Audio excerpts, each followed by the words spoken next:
Wellages Blesh with 500.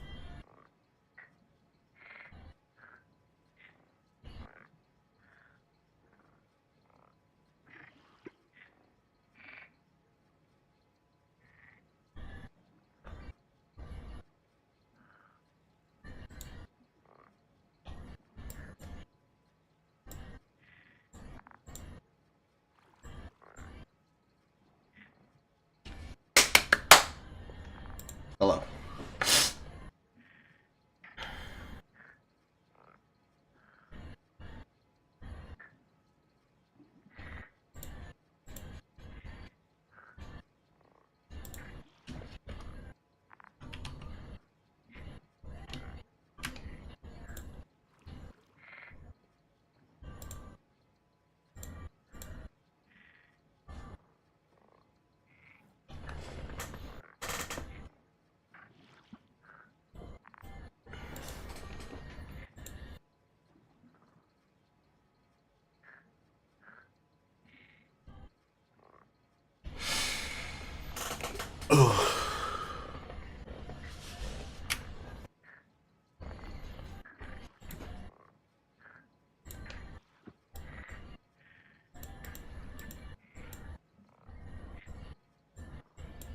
Of course it is.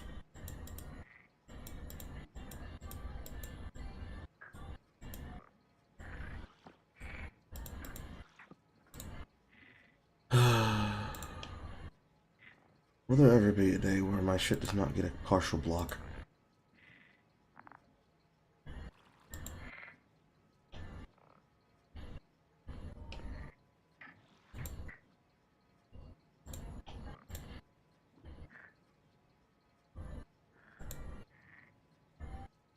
Okay. That's fine.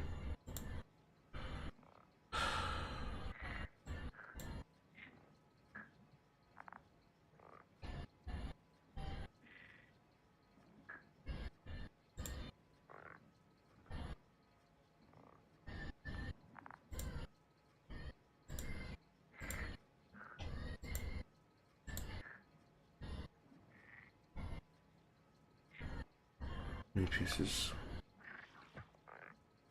Do not be normalizing up you normalizing up you on these. That's fine, that's fine, that's fine. It's one mess we dealt with.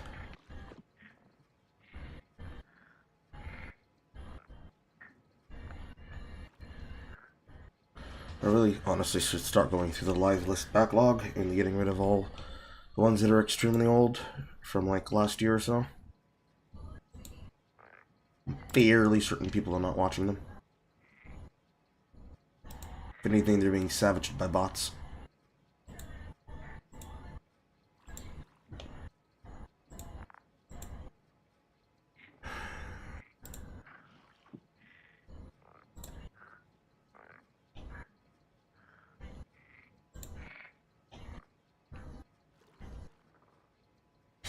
He has opinions. We're going to talk about them.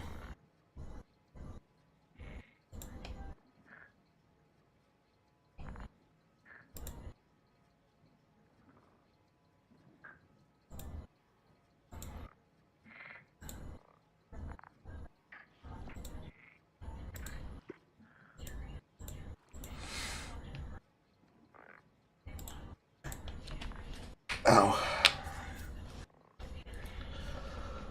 I was in the kitchen cooking. And for those that are not aware, there is a whole, I don't remember how long it is exactly.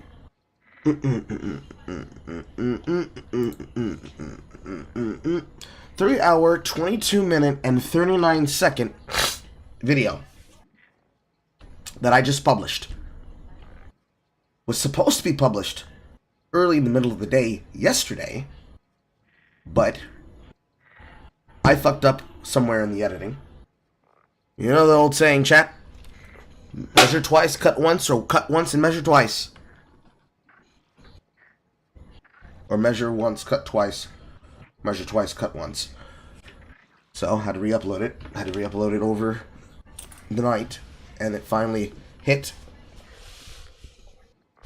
But it's worth it to make sure your ears aren't getting blown out by mismixed audio.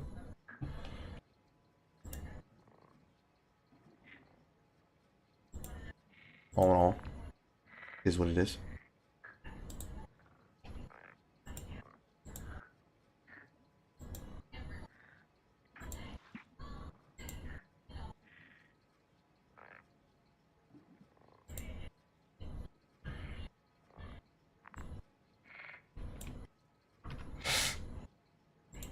All things being equal, it do be what it do be.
You do indeed hear frogs. They're different kinds of sound effects. Try to type this up as quickly as I can.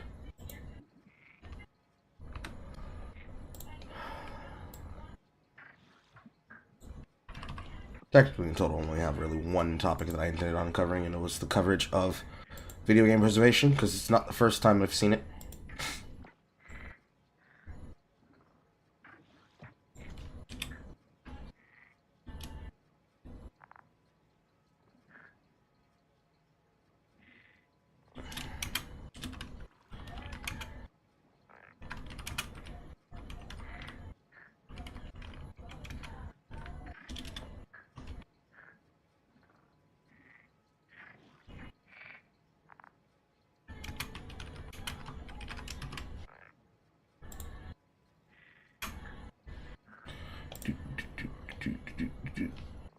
Red circle.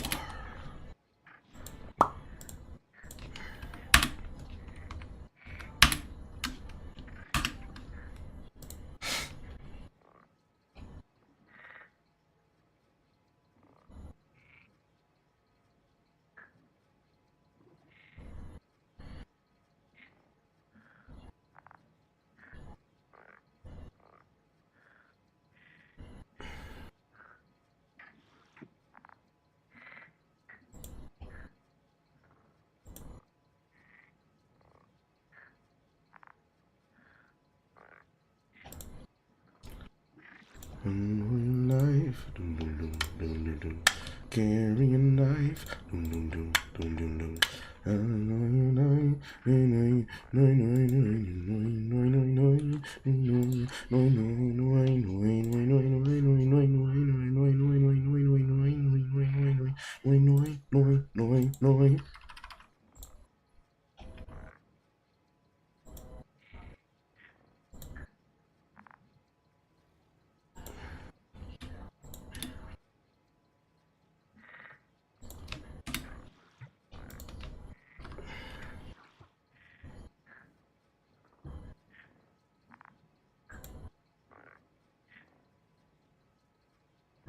Wait, just told me that all posted and did not break like it broke last time. Yay! Let me just repost. Well, I won't, because it'll scroll immediately away from me. I'll attempt to repost again.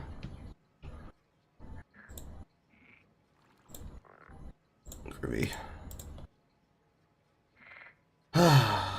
Alright. So, first of all on the docket. The Carl bomb is out of my hands. It has been slow drip released. The poison is already in your system. One of the biggest ones that have dropped was dropped last night, which was Oreos in the Ointment. A 3-hour plus reaction video featuring Jay concerning only the best of the best of the best of the best of the best. And there was discussions and opinions had about gaming preservation, as well as a post that should be a recapping of that same gaming preservation that has been worked on for a while by a particular content creator, which should be Ross Scott's. This should be the older one, unless this is a newer one. Hi. No, this is a newer one from the Accursed Farms.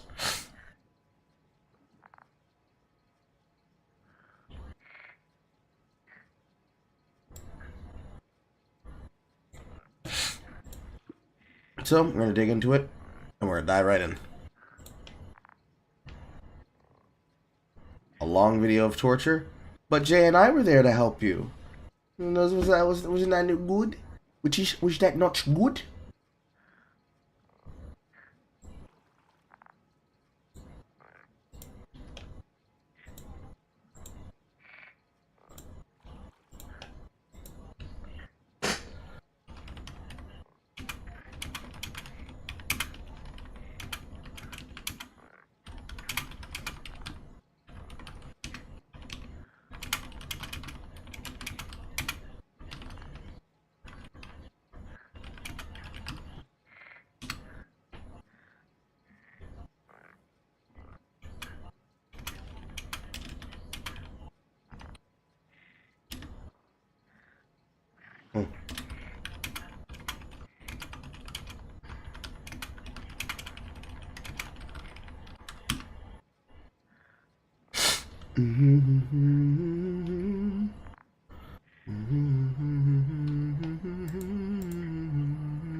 Okay.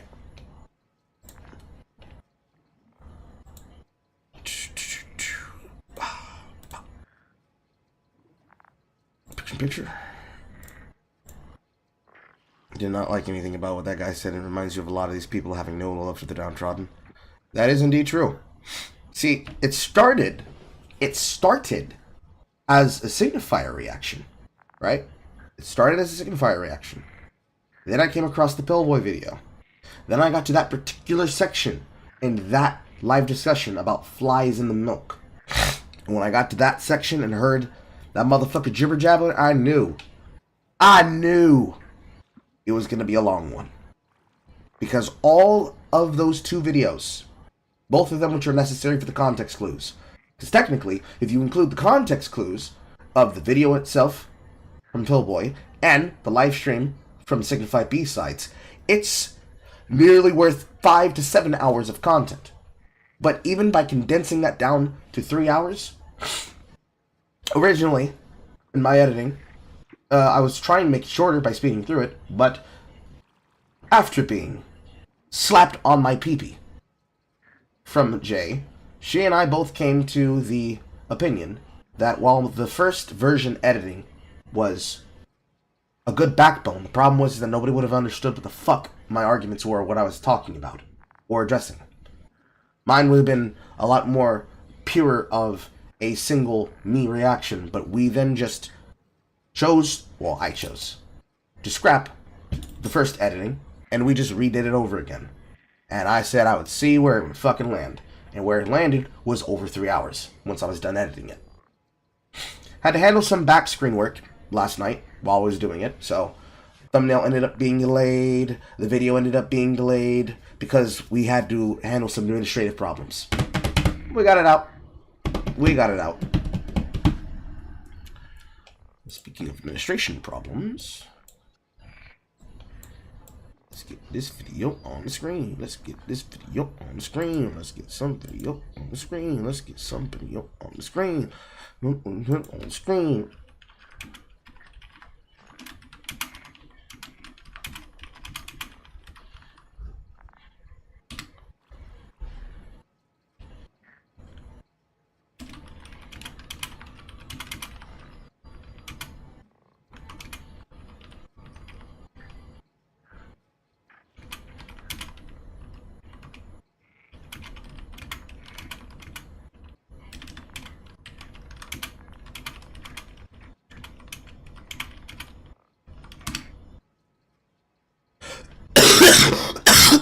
Fuck me. I swear to God, I'm so done with coughing. My sides hurt. Is this how my wife feels? Is this how my wife feels when I get my hands on her? Everything hurts. And not a good kind of hurt. A mouth.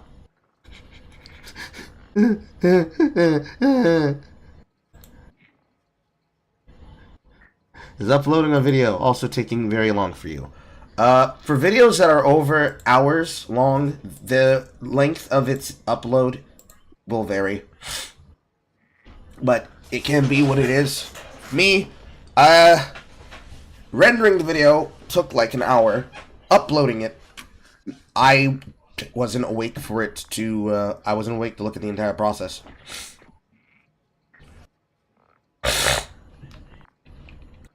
Yes, that was actually something that was inside the Pillboy video when he used the example from the blackmail Donovan.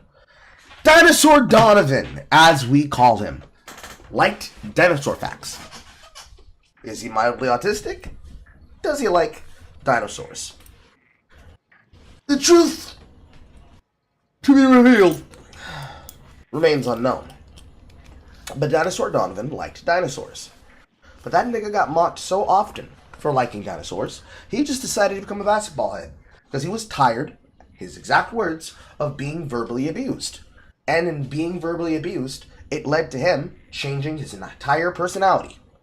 Now, Mia, the black female, used as the second subject matter for what a black nerd's experience would be, was more of a woman who was about aesthetics of the things that she liked, rather than somebody who, for Donovan, motherfuckers playing NBA Street as Game 7, one round robin, single elimination matches in the hood while we're doing runbacks on Tenkaichi Budokai 3. Specifically, Tenkaichi Budokai 3. And probably Melee. To go from I like dinosaurs to I play point guard because I am tired of getting fucking mocked by all my friends. The question that I land on is one of the things that that was the crux point of exactly two versions of the thumbnail that I originally proposed to Jay. Or rather, not proposed, but I showed her for her opinion. I still made the final decision to go with the thumbnail that I designed myself, which I hope y'all motherfuckers liked. It is effectively a spoof of the Pillboy thumbnail. And ultimately, the opinion that I have of that video is the reason why it is both a spoof as well as a knockdown, not a send-up, but a knockdown I make. I am being aggressive towards CD, because everybody knows they want a tall, overfilled flask of Hawaiian Carl rather than a fucking nasty-ass cup of fucking Siggy D with added paradigm shift. You should only need to have friends in your circle and not be focused on trying to reach a greater, wider audience. You should be happy with you and your niggas. That should be enough. But clearly, for Pillboy, it is not enough. Not only do you need to have access to material, you need to also have a platform for that material. And not only can you have a platform for that material, but you should also be able to control people's access to said platform. Because if they're not working with black femmes, whatever the fuck that means, you're not allowed to exist. So, the same opinion we've seen before from people who say something along the lines of you're not allowed to be economically viable, you're not allowed to economically exist by being opposite of the popular public opinion held by people whose opinions shift with the attention span of whatever it is they're inside of. Here, in this situation, the opinion of Pillboy is, yeah, you got traumatized, but you need to be pulled out of the path of darkness.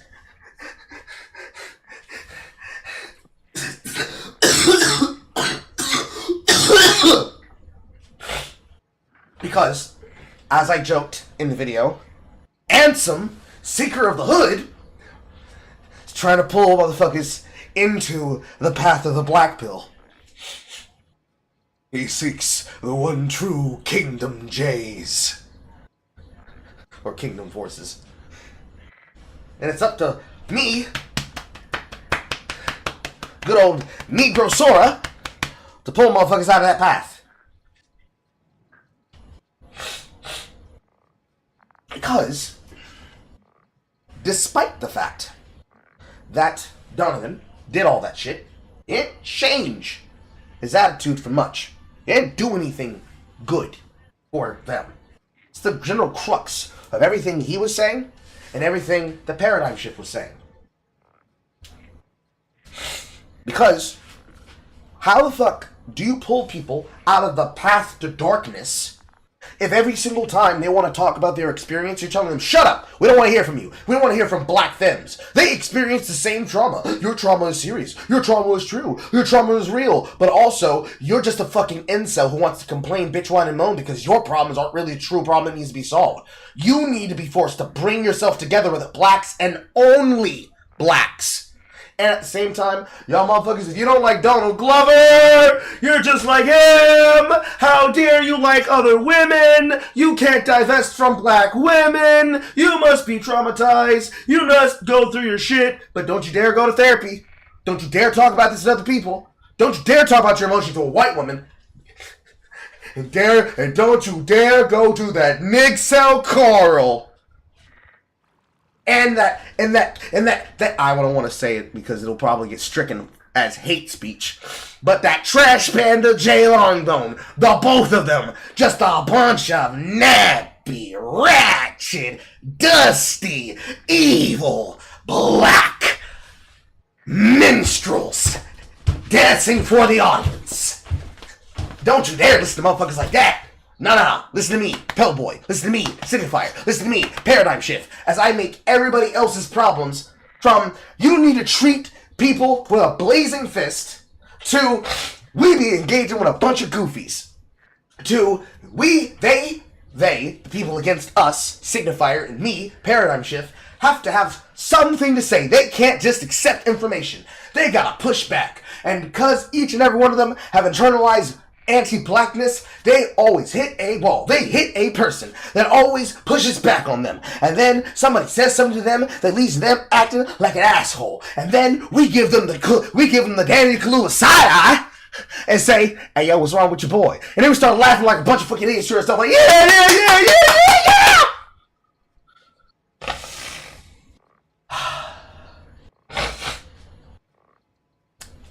It is a fucking travesty. And a nightmare. And so, my opinion became my opinion. Because ultimately, if we ignore the three bad elements and simply focus on the examples they provided, they being Pillboy, Donovan is the case example of exactly the kind of black guy whose opinion would go unheard. Because they would elevate the opinion of Mia. Mia would be told that black men divest away from her because they want to become like Donald Glover and get themselves a white woman. Which, Jewish is not white, but get themselves a white woman. And they're just like Donald Glover. They have misogynoir. When all they want to do is talk about the problems, but they're never heard. And after being constantly annoyed and antagonized, they would either want to be a wallflower who changes their entire personality to avoid being harassed, so they don't have to get focused, and somebody else gets picked on, or they completely get ostracized and left to themselves, so they fall to the path to darkness. Because the correct path to light is only when you allow yourself to be made into a black ally to black women. And thus a footstool to black women. And thus a doormat to black women. And I don't mean black women as in black women. I mean black women as in black women of the diaspora. In a clapback, snapback audience. Most annoying shit in existence. Most annoying shit in existence. Now, I'm going to go start some tea. Which means I'm going to go put some water. I'm going to go put some water on the stove. I'll be right back. Then we're going to dig into this Accursed Farm video. This is going to transition to what we're going to talk about. Then, after that, what's going to happen. Hello, Bolster.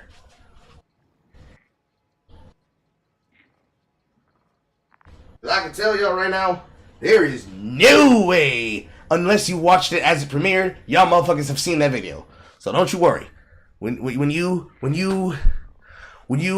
log or when you do something back in, hello Denson. When you do something back in, you'll get a chance to watch it. Trust me. You're gonna wanna slap this shit in the background while you're gaming yourself, and you're gonna wanna just fucking listen to it, okay? This is some true Carl snooze content. You're gonna wanna tap that shit in the background when you watch Gnats in the Ointment. And you'll be able to fucking figure it out, because we're gonna have not just one, but 3 versus chats. And I neglected, for some fucking reason, to not dig into my own announcement that I said I was gonna do last Tuesday. So we're going to do that today. And what we will do today, when I return from the kitchen, is actually explain to you how versus chats work now. As well as the programming block, which is technically my personal now permanent schedule, known as Carl2 Network. After these messages, I'll be right back. But, to that edge, for the uninitiated, because there are people I'm seeing here who have not been introduced to the channel, let me just go ahead and pull the stream, the pre-show mix. So, I will be right back. I will try to do my best to return. You might actually hit a couple of these bumpers before I do, but gonna try to set this up for you in a meaningful pattern. Some of the better bangers.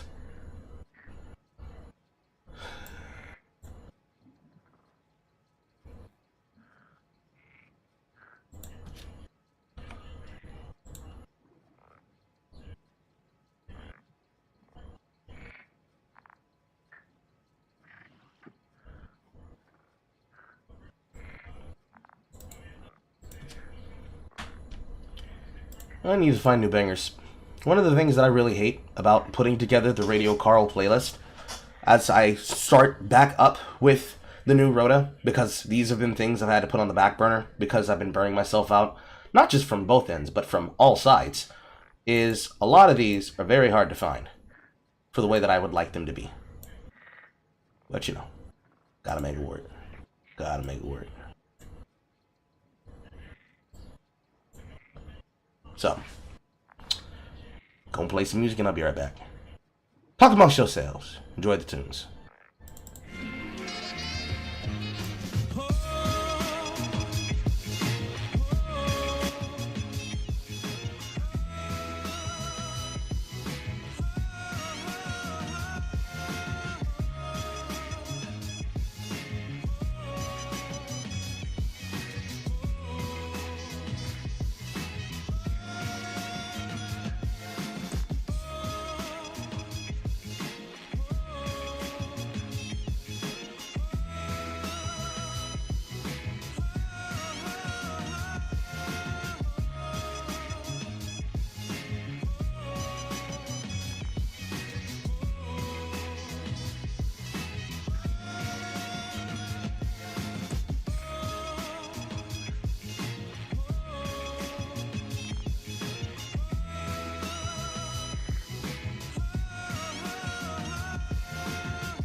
You're listening to 148.8 Goon.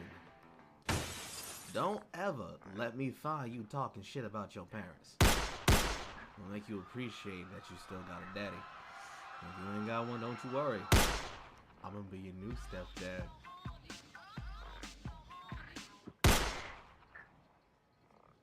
Are you waking up in the morning exhausted, tired, realizing that you serve zero purpose and should literally kill yourself right now? Do you go to the fridge while doom scrolling on social media, wondering what you're going to do with yourself? Do you feel that there's just something missing in your life to bring the joy and spark that you used to have back when you were younger? Now introducing Smart Brand Sloppy Toppy. Our specially trained service associates specialize in goth girl, alternative rock, dommy mommy, and uwu soft girl, and have been trained in the techniques of Gok Gok 9000, the Salt Shaker Poppy Toppy, and the Gok Gok Gulp Gulp, and will suck you drier than the tombs of Asmakut. Smart Brand Sloppy Toppy. We'll get that nut out of you. We in the club, man. Ooh.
Listening to 148.8 The Coon.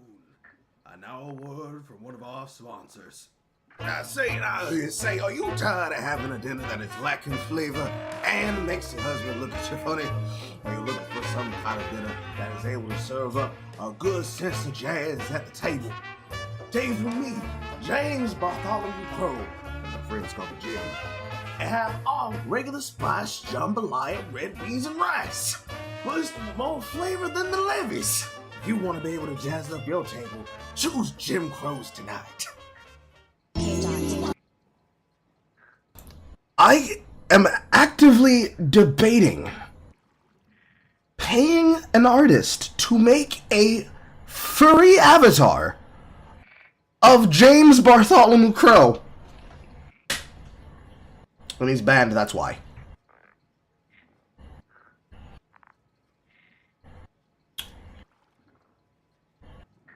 I don't know if I should, but every fiber of my being is telling me that I should. What did he do? What he did was effectively do the equivalent of sewer slide guilt tripping concerning behavior that he has done multiple times on air, captured both live on air as well as in video source. He was told about this behavior both by myself and by Thor, who is our head moderator, in the Discord. And when I do bans, I do community cross-posting bans. And because of the nature of his behavior, and it had not been not the first, not the second, not the third, not the fourth, not the fifth, and not the sixth time, it was the decision of both myself and Thor that we were done giving chances. This is actually the administrative problem that we had to take care of last night, which is what delayed the video. I was trying to not discuss it on air, but it appears that our decision was correct because instead of actually apologizing for his actions, he instead chose to go to a member of the server and effectively beg for sympathy from them. And our decision at that point, after being admonished a penultimate time inside of the server, was to go to that person and effectively, again, sewer slide vague post saying, I'm gonna leave the server, blah, blah, blah, blah, blah. That's the long and short of it. Now, James Bartholomew Crow, but his friends call him Jim Bolster. James B. Crow. Jim B. Crow. Jim Crow!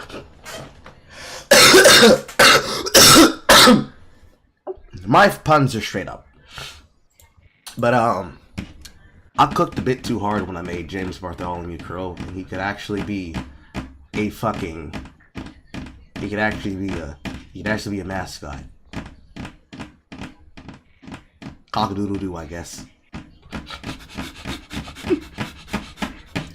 I'm doing the heritage proud. Foghorn Leghorn would be proud of me. Anywho, sounds like Assassin's Creed game that happens in London. True. However, on the topic of actual London, there was a mod put out by the name of Fallout London, and apparently it's a really good total conversion mod, which is crazy that it hasn't been talked about by Bethesda. But that's side news. Anyways, let me catch back up to the chat room real quick. A friend told you to check out my channel. Well, your friend has great taste, Denson. Your friend has great taste.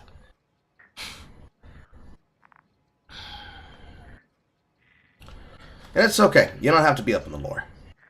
The moderators are up on the lore. I'm up on the lore. More than likely...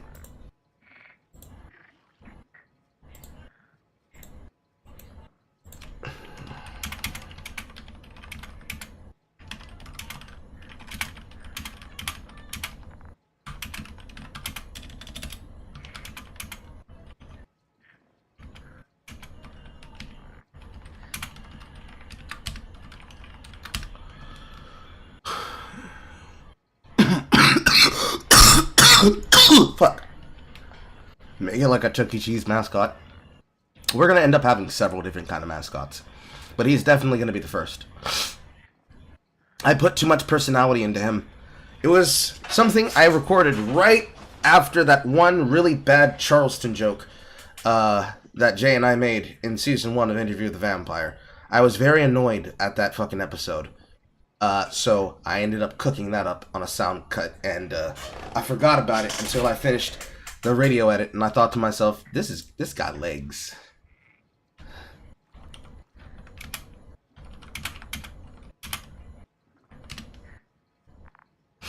But anyways, fuck me. Accursed Farms. Let's begin. Hey, I'm Ross.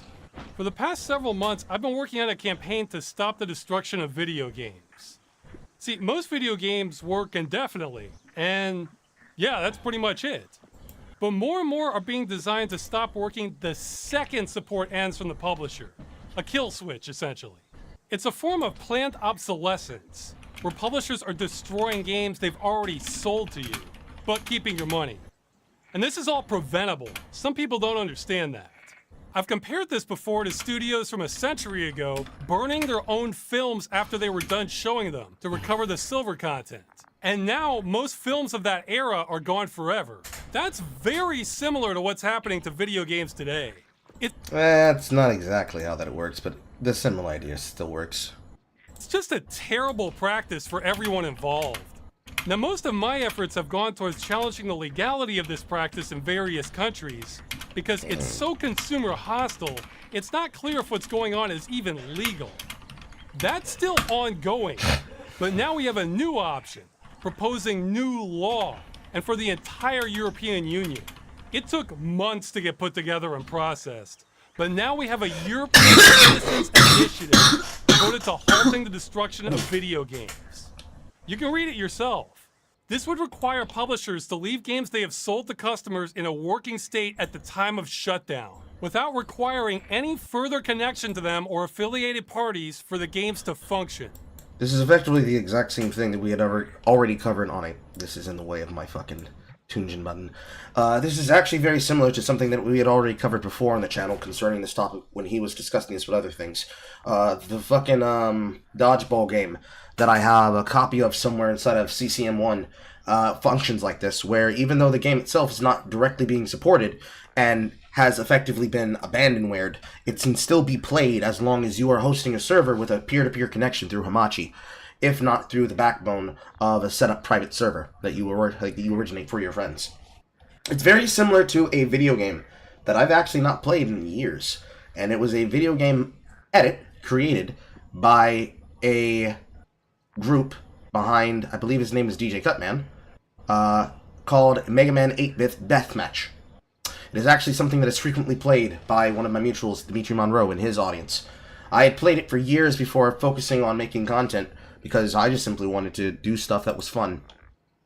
And in the roundabout way, it is similar to that concept, where in the case of 8-Bit Deathmatch, it is technically a reskin of Doom, but with all Mega Man sounds and with created, designed levels.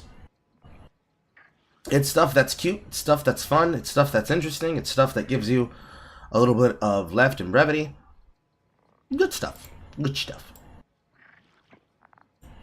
That's barely worth my time spent. Fair enough. Come on, Tunjin, show me more shit. Shiny coins, aren't they? Can I run that? Elemental weakness, doesn't matter. Extra is lightning. I just got my cap. Sealing, Failure, Frenzy, Endurance charges on hit. That's a bit shit. Are you having a go at me? Suppose I'm feeling generous. But, it's similar to that in design.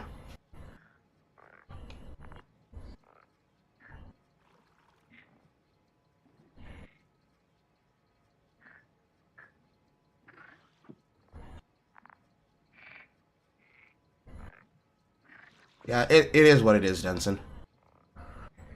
It is what it is. At the point which both her and I are at, we just see no excuse for it, because it's not as though we haven't tried to work with him about it. But we digress. We digress. Super fighting non-binary Mega Man. Oh my god, I forgot about that cartoon. Anyways, yeah, this is the same thing that we've seen, or rather a continuation of the campaign that we've seen from Accursed Farm since they began it before. How they would do this would be up to them. This would also apply to free-to-play games that contain microtransactions. Because if you purchased a microtransaction as a good, then the game is made unplayable, well then you just lost your goods. I don't think so. This would not require publishers to give up any of their intellectual property rights, give up their source code, though that one would still be nice. It wouldn't require endless support. They can end it any time they want as far as we're concerned. Okay. They wouldn't need to host servers. Though they would have to either patch out that requirement or else allow customers to host them privately. Assume any liability for what customers do with their copies of games. And finally, nothing about this initiative would have any impact on publisher business practices while the game is being supported. In other words, publishers can continue doing whatever they want, as long as you get to keep your game. It amazes me when some people say that's going too far in favor of the consumer. Though to be fair, that's probably not most Europeans. The idea here is we're just trying to stop games from being destroyed. That's it. So we're taking as narrow an approach as possible that still solves the problem. If we get enough signatures, then this goes before the European Union to be considered as new law. Now, if you're on board with this, you don't have to keep watching. You can go sign it right now.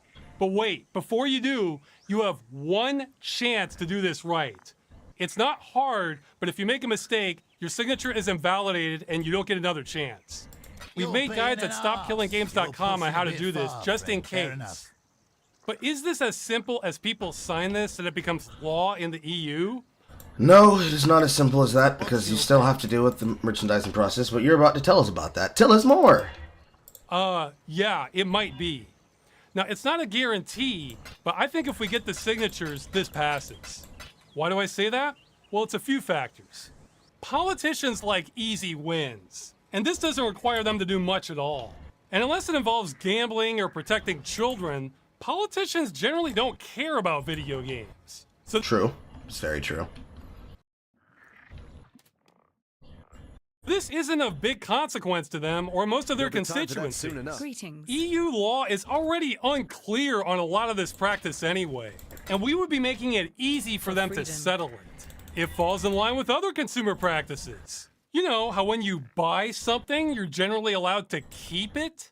And finally, this is a diversion from really serious topics that politicians would prefer not to deal with. This would let them stay busy and avoid hard stuff. In fact, I would bet if we can clear the signature threshold, this passes into law and we solve the problem 90% or more. I say 90% because this would only impact the EU. So if a game was released only in China or Japan, yeah, this wouldn't save those. But most video games are sold globally, and the EU is part of that.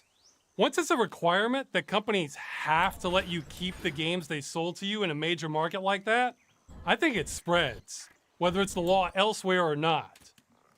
Now, unfortunately, what I would not bet on, because it's a huge unknown, is whether we can pass that signature threshold to begin with.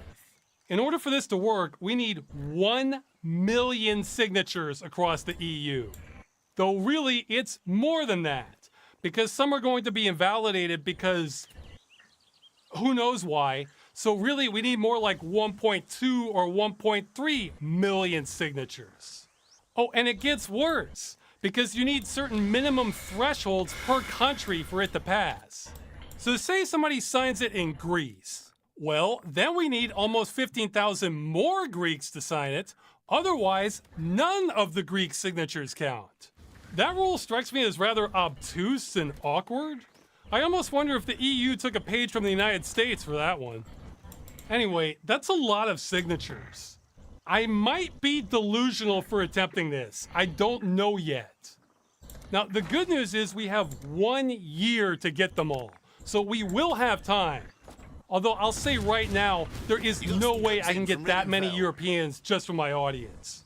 The only way this works is by reaching out to European YouTubers and streamers and so on to get on board, and I used to play King of Fighters All-Stars, and I stopped playing it around about the same time that I around about stopped working for Smoothie King, which would be around about 2018, 2019. I liked the idea, I liked the design, but the game ultimately was just too pricey. English-speaking ones at that. Now, I'll do my part and promote this the best I can, but I have limited reach. And I agree, Saffronet.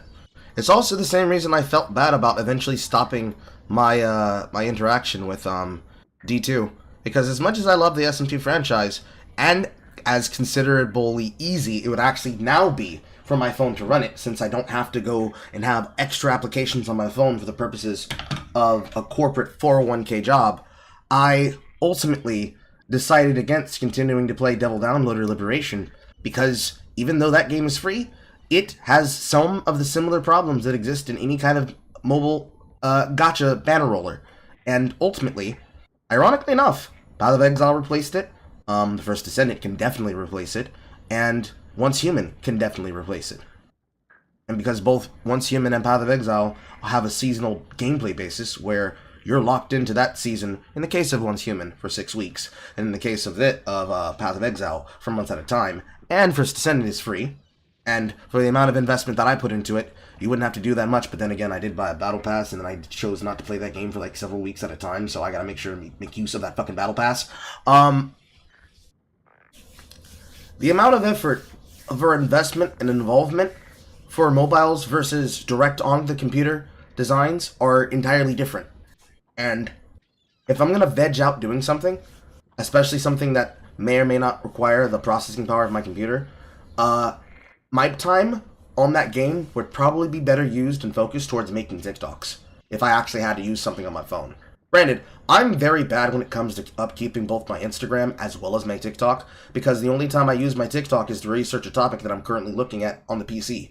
If it has something to do with something I'm doing with Jay or something that I'm doing for myself for researching for my own form of the Night of Cringe, which is VsChats. Ultimately, it's just a pain, and it hurts my heart, but it's still just a pain. In fact, since I've started Stop Killing Games, I want to say everyone I've reached out to never responded. So me reaching out doesn't work. It's a total failure rate. However, there are two things that did work. One is people reaching out to me, since I respond to a lot. And two is people just covering this on their own. That really worked, which means if you're watching this, you may be a critical link in all this. Because you can tell other YouTubers, streamers, etc. about this initiative, and maybe they'll pick it up. And again, it's even better if their core audience is non-English speaking. The number of native English speakers in the EU is relatively small, so we need to connect the dots in other languages the best we can. Now, I'm offering myself for interviews, publicity on this issue, whatever, to almost anyone with a European audience of some size. In addition to that, the official spokesperson and backup spokesperson for the initiative have offered to speak on this also, and they are multilingual. And we have a few more official organizers who may be willing to discuss this in other languages as well. These are the people officially in charge. You know, actual Europeans. Yeah, even though I've helped, officially, I'm not a part of this. I'm not eligible. Doesn't matter. Whatever gets us to the finish line. And speaking of eligibility, it's pretty simple. You need to be a citizen of an EU country, though you don't have to live there, and you need to be at least voting age. That's it. This also means it's not just you who can sign this, but your friends can sign this. Your family can sign this. Girlfriends, boyfriends can sign this. They all count.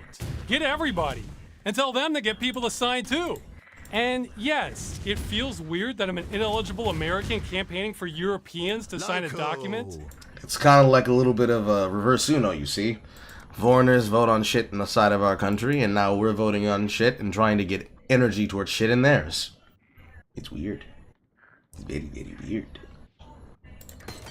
But you know what? If it passes, we all win. So we just have to go to where the openings are. Oh, and if your relatives or whoever don't care about video games, you can explain to them this is also about not losing basic ownership. Like if video games are cars, what's happening now would be like if I sold you a car at full price, then later, and I wouldn't tell you how much later, so it's not a rental, I then came to your house and repossessed your car. But I also kept your money. That is not good business. Or not for the consumer anyway. Yeah, I guess taking back what you've sold is great for businesses. Maybe that's why the industry is worth more than movies and music combined. I get it. Video games aren't that important to most people. But because of that, they're the canary in the coal mine. What about farm equipment, education tools, medical devices? You do not want this practice spreading to other areas, believe me. But the practices are already there, so that's a bit of a moot point. But you know, he cooking. One thing I want to say is some of you have already done the math and realize we need an average of over 2,700 signatures a day in order to make this work. I'll say right now, we're not going to get that many every day. This stuff happens in waves as big people pick it up. Plenty of days will be below par, but others could be 10 times or higher. So don't write this off too early. Don't be that guy I've seen in teen games who gives up at the slightest sign of resistance and calls it game over 30 seconds into the match. I hate that crap. I think we're at a crossroads. If we can get enough signatures, then I think we end this and change gaming history. Or we can't get our act together and the problem gets worse and worse. Come back soon. Then in the future, we really don't own anything. And we're charged a lot for not owning anything. Now, maybe we get lucky and this is redundant due to all the other legal challenges we have going, but either way, this is it for your chance to save games. There's not going to be a round 2. If you or someone you know is an EU citizen, you have the power to end this just by signing a form. though this plan may have a critical weakness, and that I'm counting on gamers to care about not seeing their games destroyed. I hope that's not too big an ask. Because years from now, somebody could be saying, yeah, I had the chance to save gaming, but it required me to open up a whole new tab in my browser and fill in my name and a CAPTCHA. Oh my God. So I didn't do it. It was just too much work. It wasn't worth it. If that's the general sentiment among gamers, then yeah, I can't overcome that. Then I'm Don Quixote here fighting windmills. I hope that's not the case. So, yeah, go sign it or tell somebody European about it. Bro said the secret code. He said, hey, yo, speed run this shit, and he called you lazy. It's gotta work out. Base. Blessed with 500. Believe. Which then brings us to Thor. And he got a TTS about it. This is a shit anagram. It's funny. Wellages Blesh with 500 bits said, Hiya Thor, curious as to what your thoughts are on the Stop Killing Games, Activism and EU petition. Given a take on this so many times today. I don't agree with it whatsoever. Yeah, I don't agree with it whatsoever. I don't like the way that they portrayed it. I think that it's dangerous to indies as it is because the language is incredibly vague. Points for trying to go in a direction that makes sense, but negative a million points for trying to be incredibly vague with your language when working with government entities. It's, as written, it is quite dangerous. And I'm not a fan of that. Not a fan of it at all. Why do they keep asking this? Because it reached a pinnacle point instead of EU, where everyone's talking about it on Reddit and Twitter, and because everyone's talking about it on Reddit and Twitter, everyone's taking it to me because I'm the game dev guy on the internet. And that's what happens when you're a large figure. It's the Asmongold effect. Thor, amongst this particular side, especially amongst indies, has reached the point where he has become the front page of indie developer. So people go to him with the opinions, because they do not go to smaller figures and ask people like me their opinion. They go to larger figures and ask him his opinion. And he's entitled to his opinion, because he and I have basically the exact same similar background. The only difference is I didn't work at Blizzard Games, and he did. But I did go to the game design courses. And his opinion makes sense, but we have to let him finish. And then I will try to explain why. It's going to keep happening. I'm not surprised, but to be real with you, I can't back that process. I can't. As written, the language is too vague. It doesn't solve the root issue, and it creates a litany of new issues. And that's a problem. That's the major issue for me. Yep. Yeah. What are we talking about? The Stop Killing Games initiative. Yeah. What is this?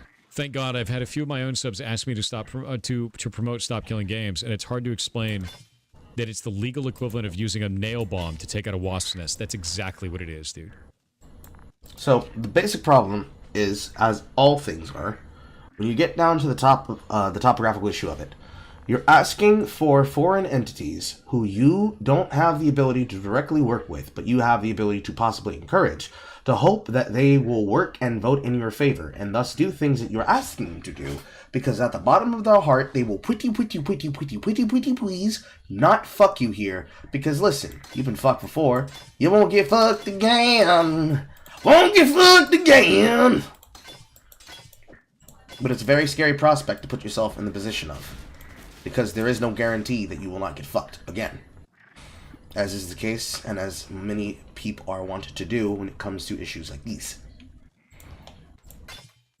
Does it mean that people are silly for wanting to see effort be put into it? No. It just means that as much as it seems like it's focused and targeted, it's not. What are the new issues? It is the governmental equivalent of using a nuclear bomb to take out a wasp nest.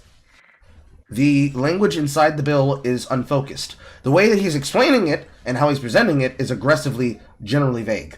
Because before, when he laid this out, the general idea is, we want to save video games. So we want to make it so that this doesn't happen, and this doesn't happen. But the actual internal writ as on paper law, especially considering this is EU law, not American law, EU law. is very, very, very poorly worded to what I would want, what Thor would want, what Bolster would want, and what most people would understand, because what they're being sold as is you open up a browser, you type in your name, and you save gaming. But that's not how it works. Take it from me, VxFed. That's never how it works. That's the biggest issue.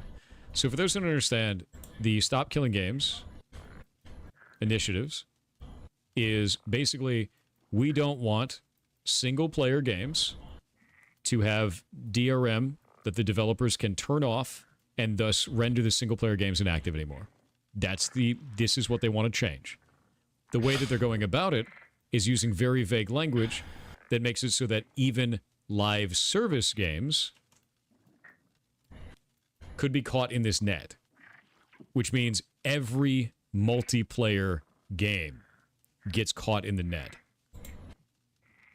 And they have to put in caveats such as allowing people to run private servers and so on and so forth after the game dies in order for them to even make it in the first place. Government-run initiative. I can't back this, dude. I can't. It is too goddamn vague. And we'll go pull it up right now just so you can see this. Because there's always going to be someone to be like, wrong! Because they didn't actually read it, and they just read a Twitter post. Official government petitions have been introduced to prohibit the practice of intentionally rendering commercial video games inoperable when support ends.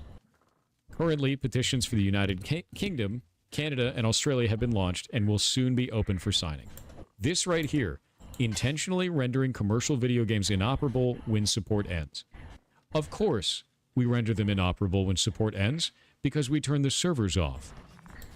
They need to be specific that they're talking about single-player games that do not need a server to support them, but they're not. It's vague, and because it's vague, as that last poster put so eloquently, it's a nail bomb to take out a wasp nest. So, for those of you who remember, there are now 3 different games that I've introduced to the server that we play that are multiplayer, that function on a server level, as well as the game that I used to be a part of the development team for that we had to close because somebody's stupid motherfucking ass wanted to try and dunk on Atlas by using Atlas West's own server page for Shin Megami Tensei Imagine when we created the Reimagine project. The problem with this concept, when you involve this for something like The Crew, or any other game, or a private server of MapleStory, of which many exist, or the 2 games that I've introduced recently, one of which, for the last 3-ish years off and on a Path of Exile, was Mabi no Gai Professional, which is a old world designed I want to say Generation 15, up to 14 plus custom chapters and more, generations of retail Mabi no Gai, but still with the old revision system versus the current system put forth by Nexon. Ironic that we happen to be playing First Descendant because that's a game they've created. The now owned by a different group, originally Nexon created game in the form of Dragon's Nest, which is now managed entirely different. And then, of course, fan the favorite, Toontown Online, Toontown Rewritten, which effectively is managed by a private team that has, alongside another version of the game, which is Corporate Clash, the ability to use their online tool, Toon HQ, to organize events and activities with other people through a looking for group resource that allows them to group with people in the game and actively reach out past just a group of smaller players working together and actively complete the gameplay loop that exists in the game, as well as many other games that I've played in this same veracity.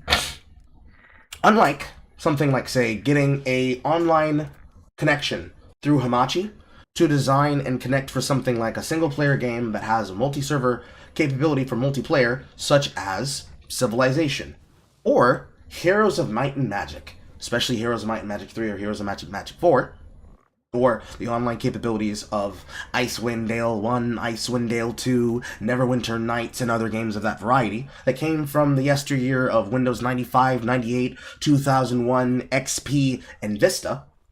You're talking about including multiplayer service games into that capacity, and I know the reason why. I'll actually show you one in particular that I happen to be a fan of.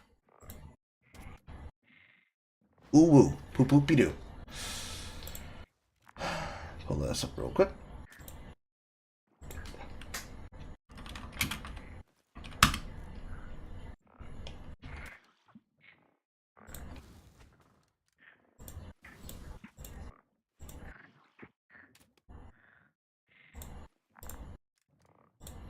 Alright. So, on the screen, right now. This window. There. This is one of the games that I also thought about showing to the server.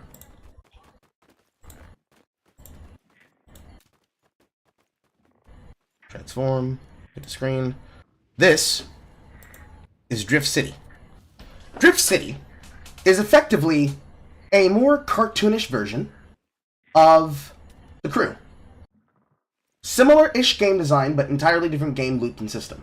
But basically, you are a driver that is a registered member of either the cops or of a vague rogue group known as the Ruse, who deal with either AI-controlled or maliciously controlled AR computer cars that are committing crimes in the city.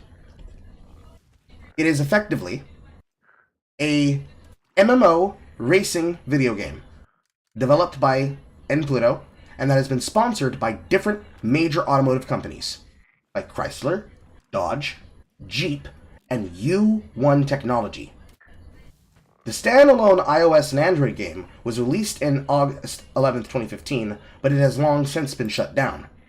And itself, as a game that was designed and released back in 2007, looks exactly like something that was designed around 2007. And ultimately, for this game's lore and story, you're basically fighting the equivalent of deviant cars, as would be found in the game. Namely, them being called high-tech unmanned vehicles, criminal vehicles known as HUMDs, with you operating as a member of an organization known as the OMD government, on a island in the humanity's late last resource of depleting age of oil, for creating a near-perfect solid fuel system that is highly efficient, non-polluting, and produces no radioactive byproducts when fed into a fusion reactor, by the name of Neutron Energy. The story of the game is actually meaningful and is actually good. It's something that, for being designed as an arcade-style racer, it has a good physics engine, really good racing mechanics, and really good single-player missions and multiplayer modes for team car racing and PvP to be able to play with other people and scale up just like any kind of game that has a crash or time limit. So, it's similar to if you were playing a MMORPG of Crazy Taxi. This game is a game that, under the rules of game design, would be included inside, it is now 3 p.m., it would be included inside of this catch-all driftnet that is supposed to work for single-player games that are forced into an online capability. Think Baldur's Gate 3. In attempting to push for your ability to finally be able to play a Larian game that has no reason to be on a server-side connection, you would be catching games like Drift City, but you'd also be catching a bunch of other games that are similar like this in design as well. And that is the nebulous position that Thor, myself, and other people have with it. Because it's a good idea. It sounds like a good idea. But the way that it is executed is not. And most people do not understand that because they do not understand why that is such a big deal. Because on the case example of things with DRM, Yeah, I hate Denuvo. Denuvo is a useless piece of shit. And just like all the other DRM systems, including the literal fucking game crack and bug virtual machine rules that exist on a platform like Epic Games Store, is the reason why to this day I refuse to use Epic Games. Because, number one, I have no interest in playing Fortnite. And even if I were to own a Xbox or a PlayStation to play Fortnite, I would still avoid it. Because I do not want to support a business practice that would have the audacity to not only make it so that games that are specifically time release exclusive, patched to that system, like it was for Borderlands 3 when it was originally launched. And, in my opinion, one of the games that really pissed me the fuck off, Darkest Dungeon 2. Despite being a fan of Red Hook games, Darkest Dungeon 1, and, actually, friendly, if not friends with, Wayne June, the voice actor for the narrator of that game, the Ancestor. I was physically annoyed when they were put on that system. Because they were holding, yes, Bolster, exactly, they were holding the PC games hostage. Now granted, single player, multi-system, system manager, dungeon crawler, and overall, roguelike designed game philosophy, but you're still constraining what should be a game that, in Darkest Dungeon 1's case, for the Butcher Circus, did have multiplayer capability, but you don't have to have it on in your gameplay file if you don't want. You can literally turn it off, but there are benefits that go to, like, you get a 1 week stress 10% discount bonus if you were to use it, but it's basically a DC, it's a DLC that you don't have to own, and you really, I believe they actually even made the Butcher Circus free for certain people. It might not be now, though, but when they originally released that for Darkest Dungeon 1, after they had released The Color of Madness, which was the last true single-player DLC for that game, when they brought out Darkest Dungeon 2, I was very, very, very, very, very fucking resistant to how they chose to do it for Darkest Dungeon 2, because the game itself, they designed it in such a way where it was still single-player, but you were still stuck having to get that through Epic Games Store if you wanted to play it for, like, the first year and a half of its release. And then when it finally came through for, playing on Steam, I bought that shit immediately and played that shit immediately on fucking camera. And then when they eventually released the DLC to add the Binding Blade, which brought in the true biggest chat of them all, Renault, our Crusader hero, returned once again, along with a bitch with a rapier, I knew they were going to be dropping fucking content, and they indeed diddly did. Entire new scaling system, entire new content, entire new, plus challenging game modes, and I haven't even finished the fucking last boss yet. So much content in that game. But where you would want this to work. Yes, Renault, our holy kleptomaniac himself, stealing for the love of life and God. Because Dismas won't do it. The dynamic duo writing again. Oh boy. But regardless of all that work, let's take, for example, the biggest three ones. The biggest three ones that I can remember off the top of my head. Acid Wizard Games for Darkwood, where they actively released their own game onto the Pirate Bay because they cared more about word of mouth than they did about money. Just Beasts and Shapes, whose developer, for years on end that I've been hyping, put his cheat menu trigger in the game to say, hey, I don't care that you stole the game. What I do care about is that, hey, give word of mouth. You playing the game for free? I remember when I used to be broke. I like playing games too. So I want you to play this game and tell your friends about it. And then, of course, the attitude of Darkest Dungeon, supporting the philosophy, and even for the older builds of both Darkest Dungeon 1 and Darkest Dungeon 2 that are out there in the wild that still exist in their original patch states, they allow them to remain up because if you love the game, you play those versions, you're going to play the newer version, you'll eventually buy one, and if you do, you'll still support it because you're still doing extra shit, as well as other companies like Weather Report, which are responsible for the Book of the Hours, and Cultist Simulator, and other games like it, where you would want to be able to preserve these single-player games, you would be doing it at the detriment of all the multiplayer games. Like, for example, Raven's Watch. Raven's Watch, a game that we actually had up for community group gaming last month, would be one of those games, captured in that fucking void. It is a nebulous process, and it requires people who understand the law to be explicit in how they are writing these things, because I would love for games like Baldur's Gate 3 to be disconnected from this process. And Ravenswatch should be disconnected from this process, even though they are multiplayer through their system. It'd be like for another game designed by the same people who designed that game, you had a multiplayer system that requires you to be permanently online even if you're playing solo in a game like Curse of the Dead Gods. Or another one, designed by, I believe it's called Blue Manchu Games, Void Bastards. And it's specifically called Void Bastards, which is ironically censored on fucking Twitch, of all things, even though you're allowed to stream the game there. This is a process that has a bunch of problems. And the problems, being as they are, people want big, known content. Hey, you're the guy who does indie games, game guy, to be against it, or be for it. And he's just like, bro, I can't. Because he can't. He can't, I can't, most people can't. Until that shit gets changed and addressed. It doesn't make any damn sense. That's the issue. And we see this all throughout their FAQ. We see it all across this. It is inflammatory language across the board that is vague. And it's going to lead to government overreach because the government doesn't understand how the hell games work. They don't understand how the internet works. They still can't even get a grasp on loot boxes. This is not new.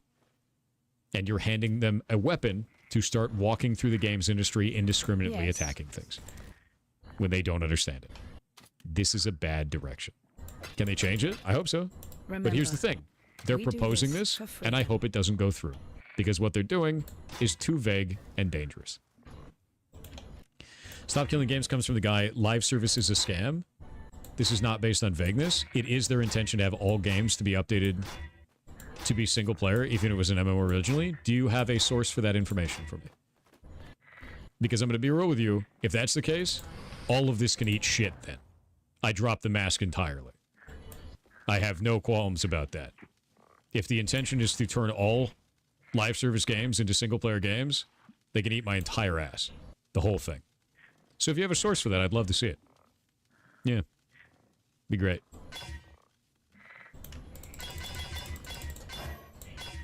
How would that even work? It wouldn't. That's the point. Let me find the video of the guy on YouTube. Sure, send it to me. And this is where news stories begin. A little spider crawls into a streamer's neck and says, hey, yo, you should support this thing that I support. The streamer, in most cases, for some people, say, hey, here's my opinions and here's why. And, in most people's cases, sometimes they don't like what they hear. In this particular case, I do believe this is going to be a better outcome than most outcomes. But this is the long and the short. It is the long and the short. I am not so antagonistic as to be against the opportunity to make it work, but my only concerns, my most wholesome concerns, is hoping that things work out for the best and not for the worst. Because the scary element of this is everything going to shit because of bad working and writing. But that's Thor's opinion. I am not of the emotional degree, but I am of the skeptic position that he is explaining. Because that's just how Crookie crumbles in most cases. Do I need to be wearing this Lapis necklace? Do I need to be wearing this? I can get a replacement soon, but I have no idea what I'm going to change it with. But yeah.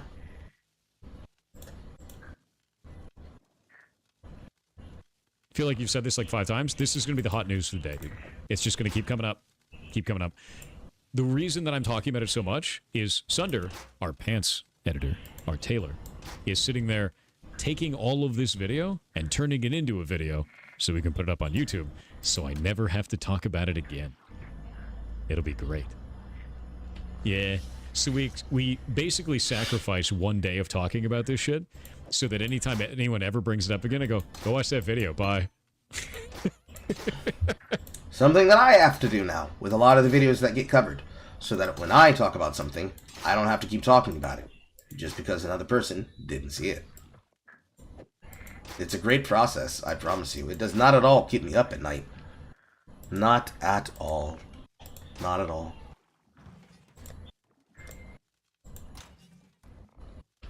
Ooh, ooh, ooh, my penis. Woo, woo, woo, my dick. I have overcap on fire. I need to change this fire res into lightning res. I also need to find a better belt. Or make one. Yeah. I mean, for my operation, originally I had 3, but then I started losing more and more money over time, and I had to consolidate. But yeah, for me, as a one-man operation, it is annoying. That's why I made it so that it was not so much a one-man operation, by being able to add a section inside of the server so that when problems come up, and questions come up, and concerns come up, and ideas come up, you guys can post them in Current Event Station. And for those that have the permissions to, in podcast ideas.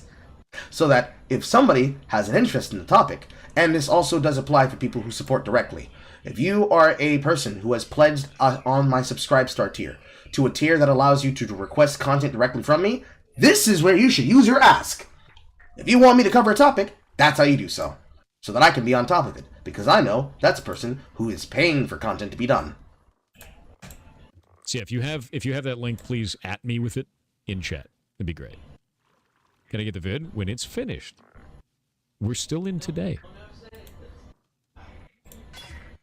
Any lawyers on YouTube covering it? I have no idea. The problem is this. I work in the games industry. I have for 20 years.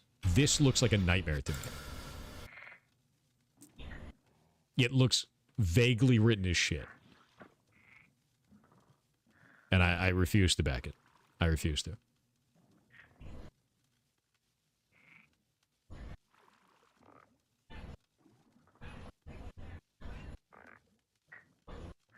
What is this? Jordan, let me see this.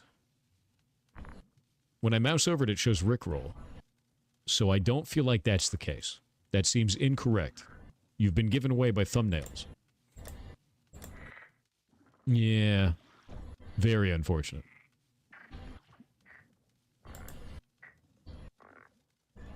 The U petition text is different. Can you link it? See, I'm gonna explain something to the class. All right?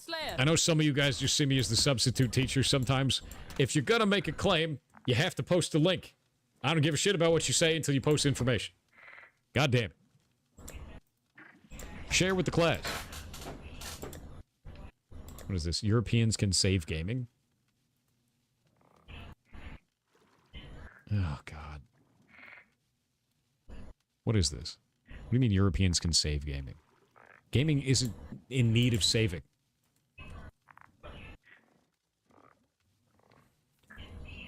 I've been working on a campaign to stop the destruction of video games. See, most video games work indefinitely. I can't do small math anymore, yeah, Jesus that's Christ. pretty much it. No, the entire live service game industry does not work that way. But more and more are being designed to stop working the second support ends from the publisher. Not just the publisher, the developers as well. Total live service game, when we turn the servers off, the game dies. Because it's all rendered completely on the server side, and we do that specifically for security reasons, because if it's all rendered client side, then you'd be able to cheat at the game dramatically easier. And that's another thing people don't get. Because people want to have the ability to play a video game that is on the internet for a very long time. So, let's use the example of the First Descendant. Let's say the First Descendant was not actually a live service, what's the word I'm looking for? Records. GOS model game as a service, GOS model multiplayer game.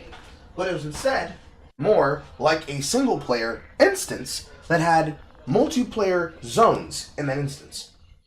If you made everything client-side and allowed it to operate in the capacity where you did not have the involvement of a server, that game, number one, would be an even bigger download than it already is. And that game's download is over 60 gigabytes. And of all the games that I play that have a lot of capacity, I'm not going to lie to you, I'm going to have to start deleting some games that I have still downloaded on the computer because they either have not finished the video that needs to be going out, or I have finished it, but I have not premiered it, so it has not hit for me to be able to get rid of it, or to uninstall it, or I just simply need to go through and start removing some shit that I'm not playing or have not had made plans to play yet. Because the fact of the matter is, big games that have lots of content require a lot of space. I will be right back. I need to check the water in the kitchen.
My shit's almost ready, but it's gonna need some sugar. And as for this fucking chest I'm cooking, I'm gonna need a lot more resources. Even if I've been blessed with a fucking campaign divine orb, that don't mean shit. I need things. A kill switch, essentially. It's a form of planned obsolescence. No, it's not a form of planned obsolescence. It's called the game no longer being profitable and we turned it off. Destroying games they've already sold to you. No, we're turning off servers that are no longer viable for a game that is no longer making money. Not just publishers either, developers as well. But keeping your money. And this is... Of course we keep your money, because you bought the experience, you experienced it, and then the game was over, and eventually the community dies, and we turn the servers off. Which is a concept that a lot of people may not get, which is why, for all of the things that exist when it comes to the existence of a franchise, like the difference between the single-player game experience, Star Ocean, and the multiplayer experience that usually has single-player aspects, which is Phantasy Star, specifically the Phantasy Star expansions that started adding multiplayer. So Phantasy Star Online, back in the early days of the game, of the Xbox, all the way to the shit that exists now. Rest in peace, PSO2. Rest in peace. Rest in peace. You have a bunch of problems. It's possible to make those games run if you can get them into a capacity state where you can have a online server collection, but just like how it took us a lot of effort to make to receive and first get the files, to then add in custom gameplay, to then change things for the server to function, for Reimagine, in order to get that to work, we needed to get Compact. And Compact was the collection of files that were necessary for the ability to even run the damn thing. And then from having Compact run, we had to create our own custom files. We had to find a way and make a way to keep them consistent, stop data corruption, preserve game data, player data, ways to save it. So, to that edge, going back to the screen, you can see here that while there's a Drift City wiki, you can see that there's actually a Drift City remastered home. DriftCity.gg.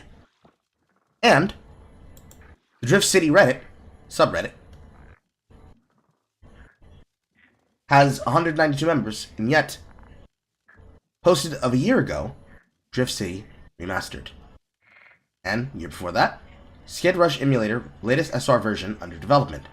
Hey there, we're currently developing an emulator for the latest Skid Rush client. As we progress throughout, we want to share our progress with you. And then, joining the Discord for Drift City EU, and then, Drift City Remastered. What's Drift City Remastered?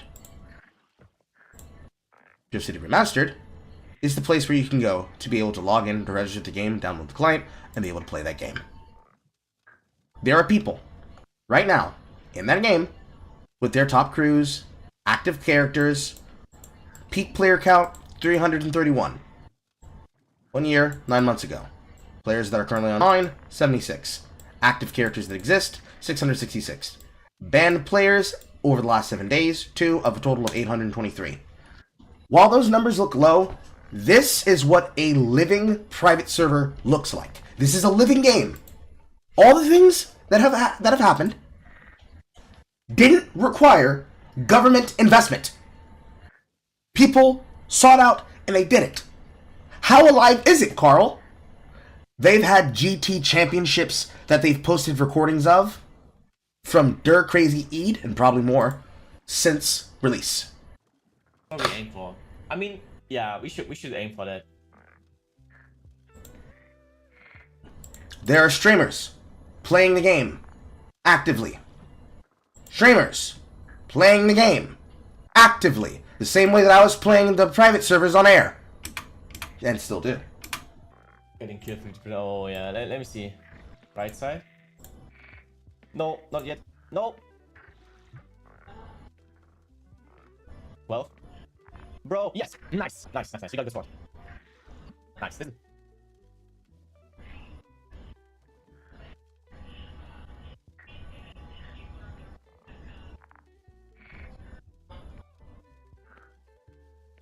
This is the lobby.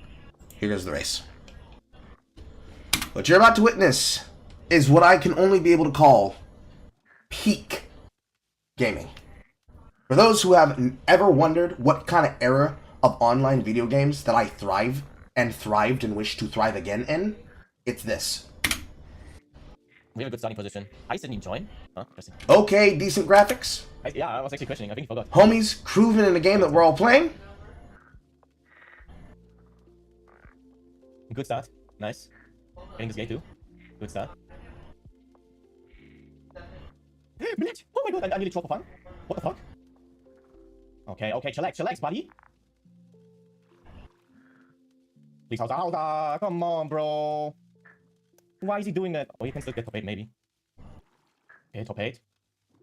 Please give me 100 hyper boost. Okay, let's go. Holy shit, bro. He nearly mad at me. Should be fine now. Unless I die of traffic. I'm just gonna go safe. Holy shit, bro.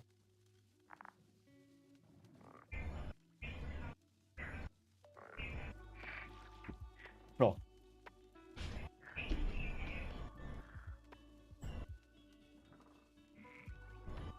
Holy shit. That's just one of the things that you can do in the game. But, oh, did 4 months ago. Let's see. Does he have any other copies? He actually does. Channel battles. Active content. Most recent video was from 21 hours ago. Literally posted a day ago. Didn't seem like it involved the, they needed to involve the government, did it? Nah, it did not.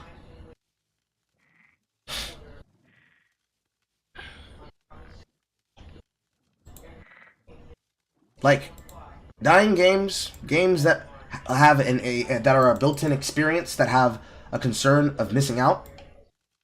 All this shit is everything to do with why people are concerned with these things.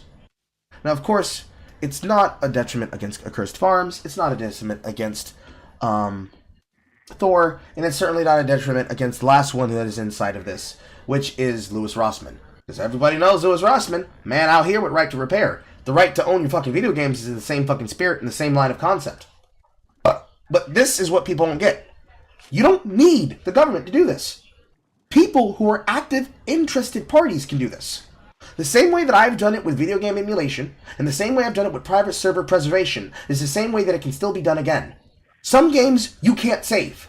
And it's okay. It's okay.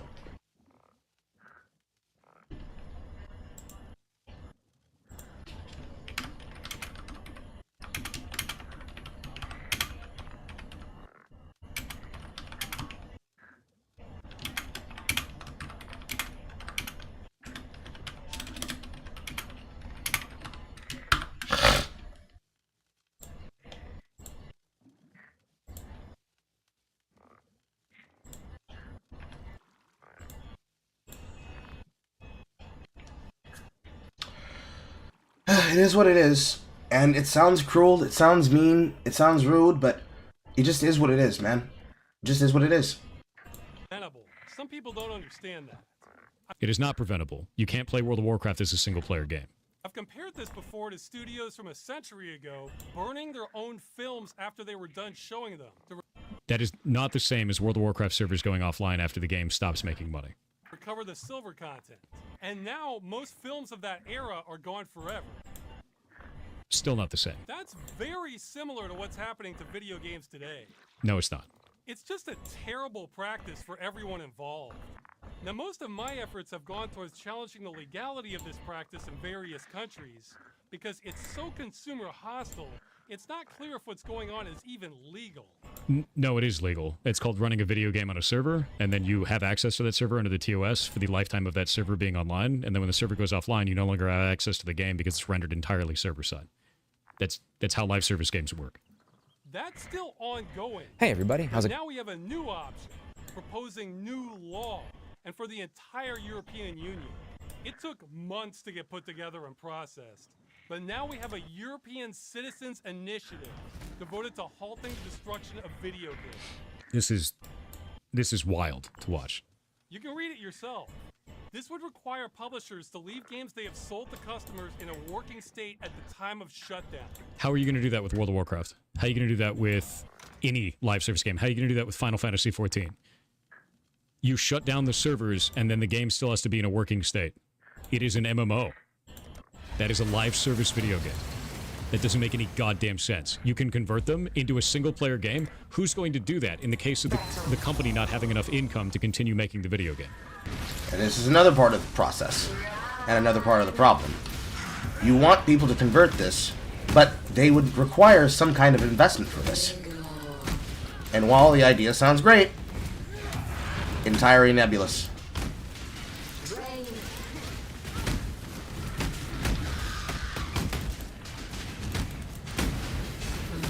Entirely nebulous.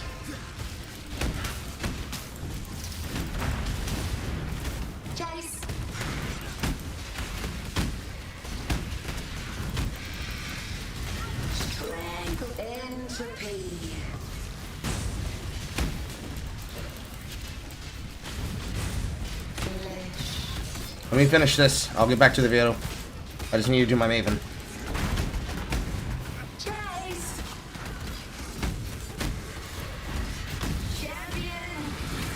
Whee!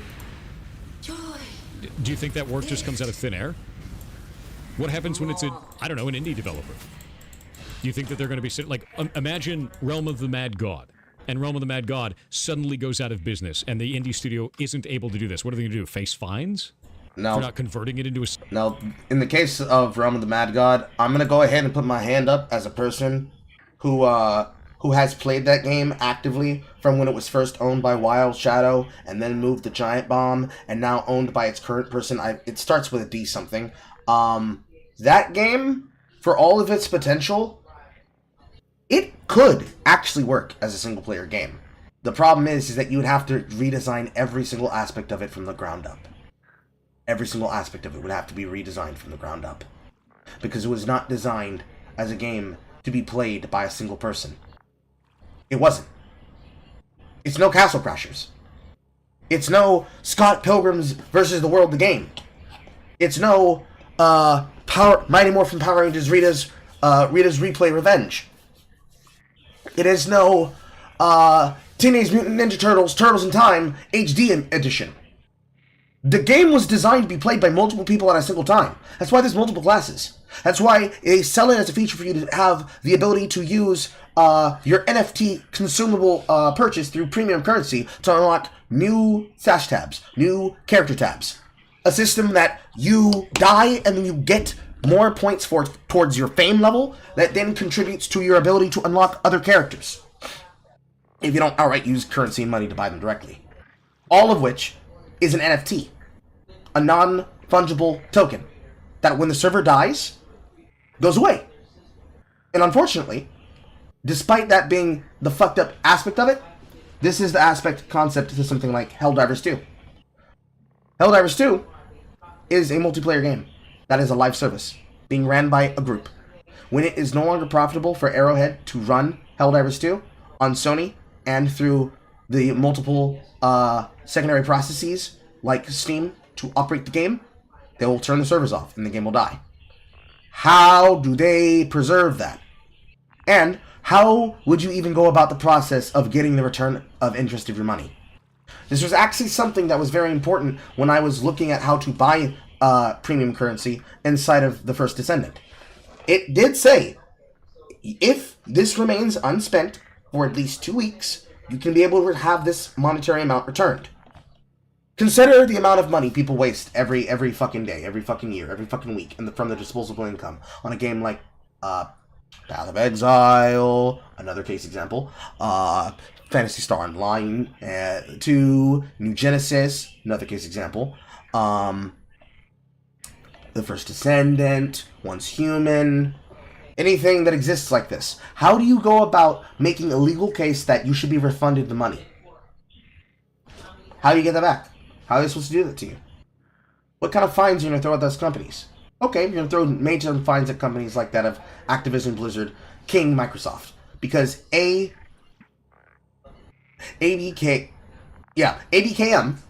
would be able to handle it.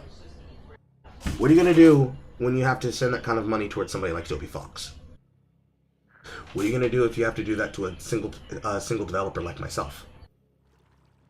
How high do you want that fine to be? Basically, for those of you who are familiar with the argument of you don't like the poor, you just hate the rich, those who go forward with no understanding of the many ways this goes foul, you don't want single-player games. You want to keep playing your favorite forever game. And that is the rub. It's a raw feeling! I'm right there with you! But you can't do it. Be right back.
tea and food is ready.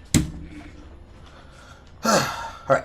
Continue speaking amongst yourselves. I will be right back again. It's going to take me a second to transfer all this to my room.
I return.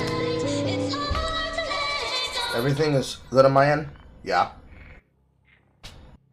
I'm fine.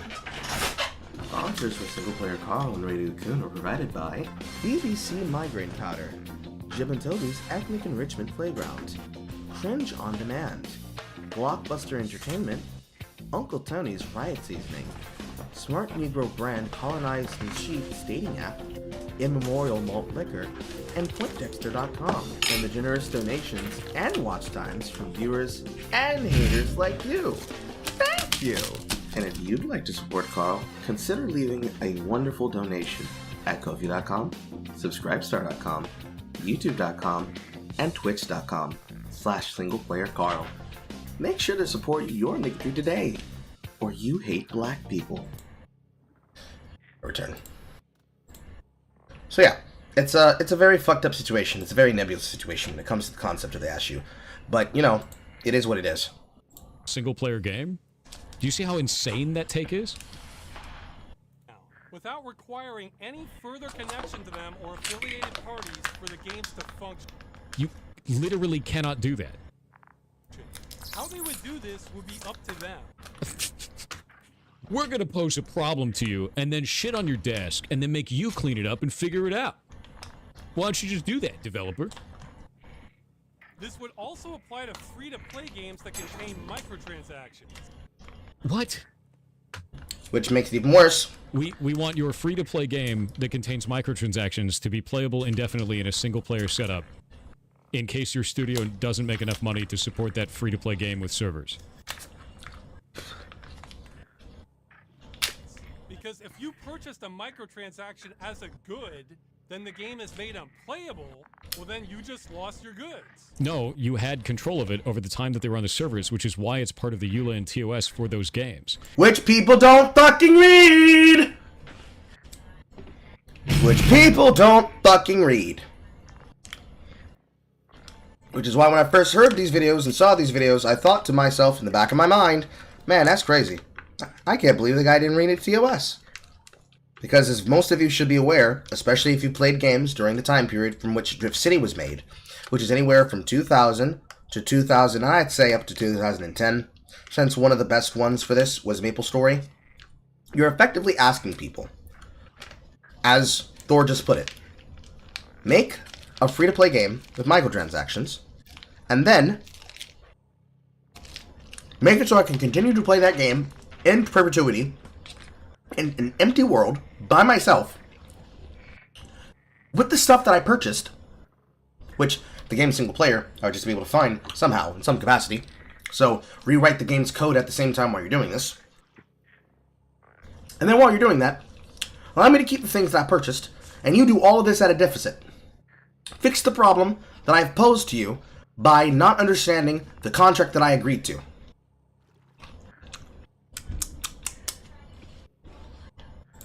You have access to those assets for the time that the game is online and in service. It is a multiplayer, server-side video game. This would not require publishers to give up. Stop saying publishers, because not all publishers are implicated here. It is not going to be publishers, it's also going to be developers. Individual developers do the exact same practice, because it's called a live service video game. Any of their intellectual property rights? Give up their source code? Though that one would still be nice. Require publishers to give up their source code? The initiative would not do this? Publishers don't even always have access to the source code. It would require endless support.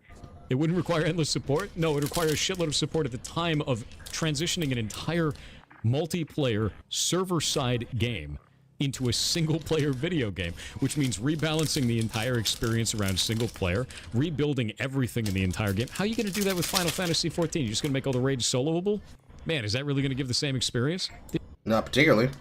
But this is the key problem with a lot of games, like, say, something like Path of Exile. Path of Exile's content is scaled based on a linear system of what is possible for most builds to do. While it's possible for some builds to be designed for bossing and some to be designed towards mapping, to design an all-in-one build is a chase process. I can make the build that I'm currently playing become capable of doing Ubers. But you know what I could also do? Make an ice trapper that does the Ubers for me. 2 parts of the content. Two builds. 1 game to beat. One will farm. The other will fight. To fight these lines. To fight these bosses I see. Put your faith in the build that I make, bro. 2 builds. 1 game to beat. Because if you were to do this in a single player context, think that of Borderlands 2 and Borderlands 3, when they had designed the Vault Survivor Packs, as well as the Super Bosses. That, while also still being completely single player, but you still have to log into servers for that game as well too. Another case example. Although, it's easier in the capacity of Borderlands because the base experience itself, without the Super Bosses, which is high-end game content, similar to the design of the same content that was existent inside of Diablo 2, when it was recreated with Diablo Resurrected. Y'all remember that I made my video, and those of you who are uninformed when I made that video, for reference, for those who are not familiar and were not a part of the channel at the time that I did that.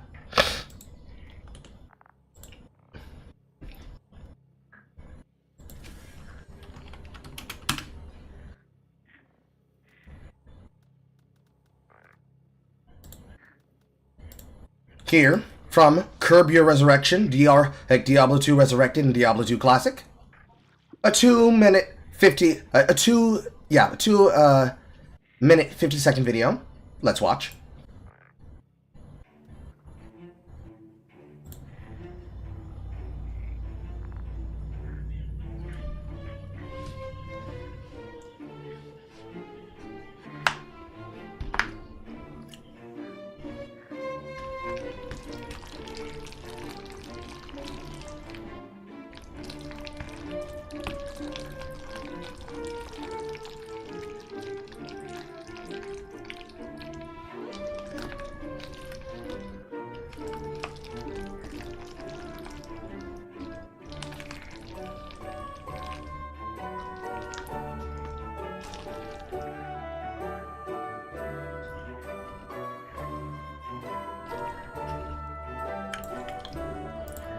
Very big note, by the way, on this subject.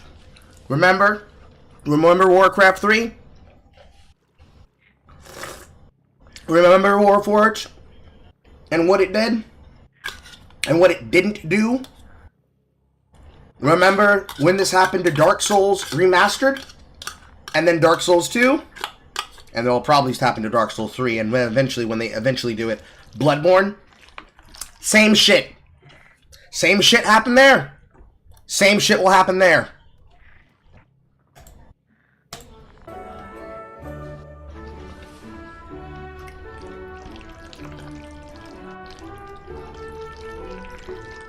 Twitch's DMC is, they're so fucking egregious at the moment, and they're so panicky about anyone getting through. They actually dubbed out Metallica playing their own song. Watch. Wait, we have a shared stash? Yeah. Oh, God.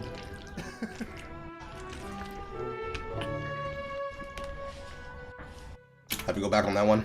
That one went by very quickly. Stash? Yeah. Oh, God. It appears Blizzard has done the worst thing concerning Battle.net multiplayer. They're outright flagging user IPs to randomly try to cut down on the bot cheatings. So, if you get caught in the net of their random flag downs before they designed and redesigned the system that now works through active current Battle.net, for those who are unfamiliar, games that were made before the time period of the updated version of Battle.net was playing on a version of classic Battle.net. Diablo 2, when it was made for its original release, as well as Lord of Destruction, used a classic Battle.net system. All of those servers, I still think, are actually still up and ran by companies like AT&T. But they are overrun with bots. It is the same situation that exists for Team Fortress 2, and it has not gotten better, as you will clearly see in my video. Hey Bulger, I checked into this for you further. The IP address you're posting from and accessing the games from shows up as Spectrum Business. We prevent business class IPs from connecting to classic Battle.net in Diablo 2 for reasons related to cheating and botting, that players are usually often using VPNs or business connections to connect. We understand this may prevent legitimate players from being able to play D2 at work, but this is a necessary price to pay to cut down on the number of botters and cheaters in the game. From an official member. And it was a 2-week restriction, by the way. All because they were using Spectrum.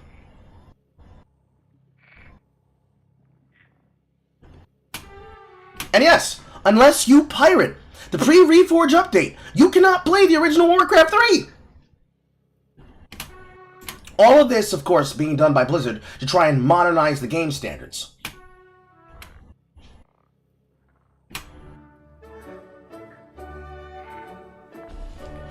Also, the process they were doing it for didn't fucking work. Watch how quick this happens. He's dead. I'm gonna try to grab something.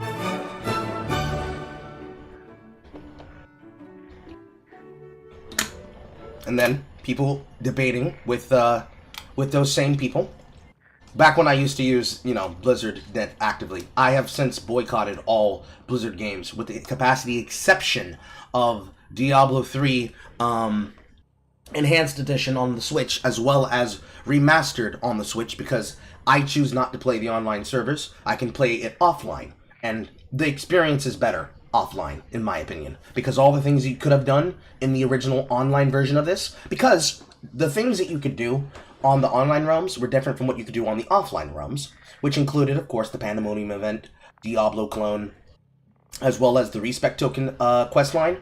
All of that is enabled inside of Diablo 2 Resurrected, and a bit of content that they actually added for the builds that it matters for, that addition of Sundered Charms and Terror Zones. So that instead of farming the same zones over and over and over again, trying to fill up what we call the Holy Grail, for those of you who have never experienced a ARPG, I will break this down for you.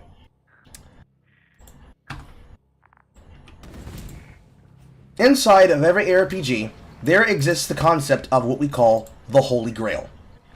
This stash tab, my unique stash tab, is what we call a Holy Grail. Why is it called a Holy Grail, Carl? Because it contains a slot for every copy of every unique item in the game. From rare items that must be completed doing challenges such as the Original Sin, or some of the more commonly dropped items that you can find often, like Venopuncture, Ventur's Gamble, and other such items. The Taming, the Highwayman, Takunuku's Timing, Tesalio's Sign, and as well as the replica versions of their items. This tab contains a line for every item in the game to go into, so you can collect them and not have to put them in your normal stash tabs.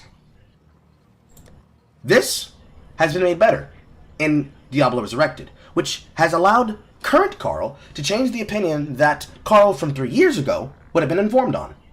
But I digress. Let's continue with my video. This shit makes...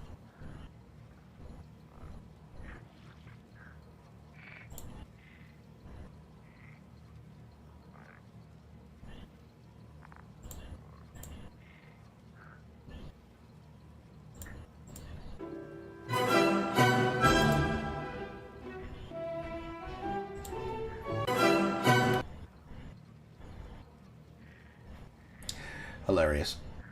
The fun part about this is that a Blizzard member decided to try and mold at them for being temporarily banned using a business connection because they didn't want to care after the fucking wreck of Diablo 3 Vanilla and the Real Money Auction House. Because somebody just pointed out the issue of the numbers. And then they made the classic Diablo 2 Battle.net experience unplayable, and they forced players to have to jump through the hoops of connecting their current accounts to their older accounts to be able to play on Diablo Resurrected on the new Battle.net connections, and they made you have to register up for the storefront for money, because in order to play Diablo 2 Resurrected, you needed to have a copy of Diablo 2. And they ban all connections made behind proxies, VPNs, or things registered as a business. And you see, the problem is that if you have no VPNs, you can have no foreign agents playing your game. You know, to places like China! Chinese seamen. Chinese seamen. Chinese seamen. All the way. All the way, guzzling the seamen.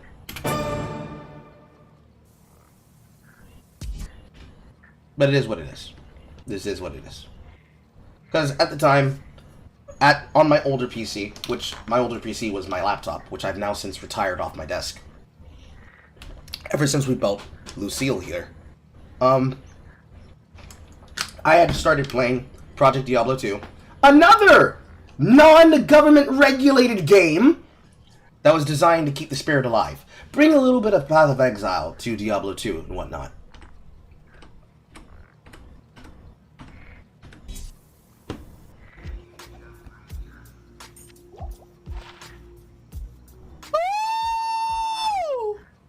God damn it, I loved that. I love that fucking charm drop.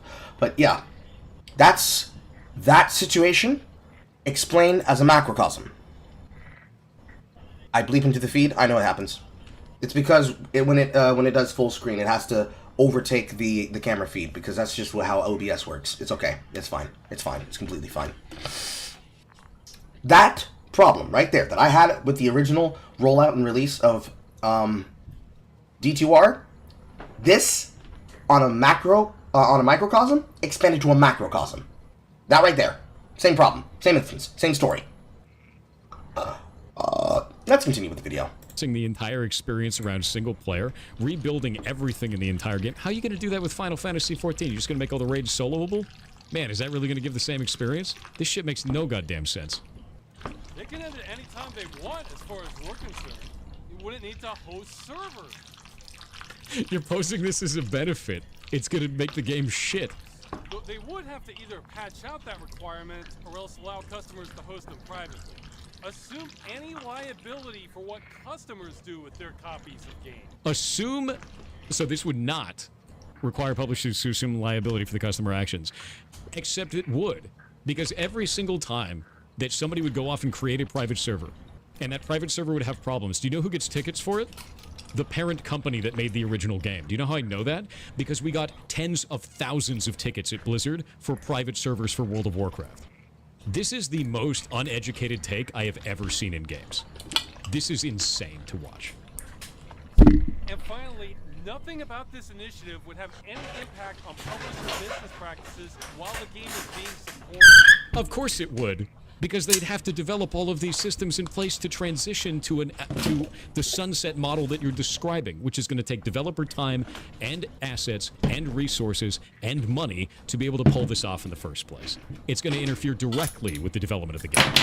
And it's also going to lock out a bunch of indies from being able to enter the industry in the first place in any of the scenarios where they're trying to make a live service game, because they have to think about this if they ever decide to sunset the game or the studio. And that is a giant overhead problem that stops you from finding those good games with worse graphics at better prices that you're not kidding about wanting to support. Because how the fuck do they get out of the fucking cradle? They die. They die in the nursery. They die in the nursery because of this. Publishers can continue doing whatever they want. No, they don't. You've put them in a chain lock around their neck, dude. As long as you get to keep your game. It amazes me when some people say that's going too far in favor of the consumer. It's not going too far in favor of the consumer. You're hamstringing games and making them shit for the consumer, under the guise of helping everyone involved. Though to be fair, that's probably not most Europeans. Jesus Christ. Trying to stop games from being destroyed. That's it. No games are being destroyed here. These are live service games.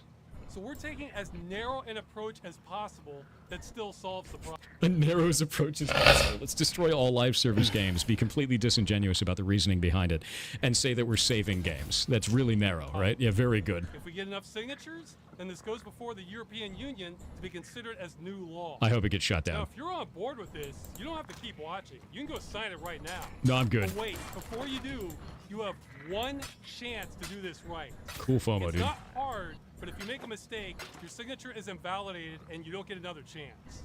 We've made guides at StopKillingGames.com on how to do this, just in case. No. It's not a guarantee, but I think if we get the signatures, this passes. No. Why do I say that? Well, it's a few factors. Politicians like easy win. You found the Maven. My idea is shit, but it's easy to digest, so politicians are going to push it forward. Pretty much, basically. Which is the overhead overreach of the governmental side of things. This isn't Carl ASMR. True. Carl, do that away from your fucking mic so it doesn't sound like you're pounding a fleshlight. What do you mean? I was moving shit on the desk. I apologize. But this is the overhand problem that I particularly have.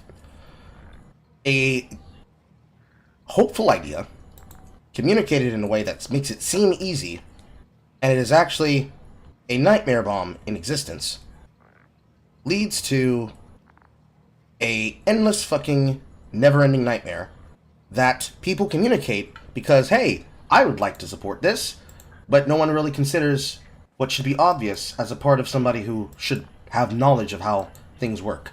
Even if it's in the tangential sense of, here's how things work, if you have a familiar idea of how the game should be processed, let alone functioned. Here for a deal? Do I have enough for a deal? I do not have enough for any kind of deal. These aren't at my level. You want the premium deals, I see. Now they're at my level. And they're still shit.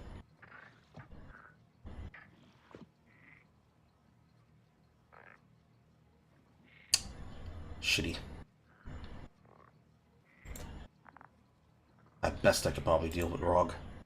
Restoring whatever you're eating, it sounded like a fucking fleshlight. True. I apologize. I am very smart.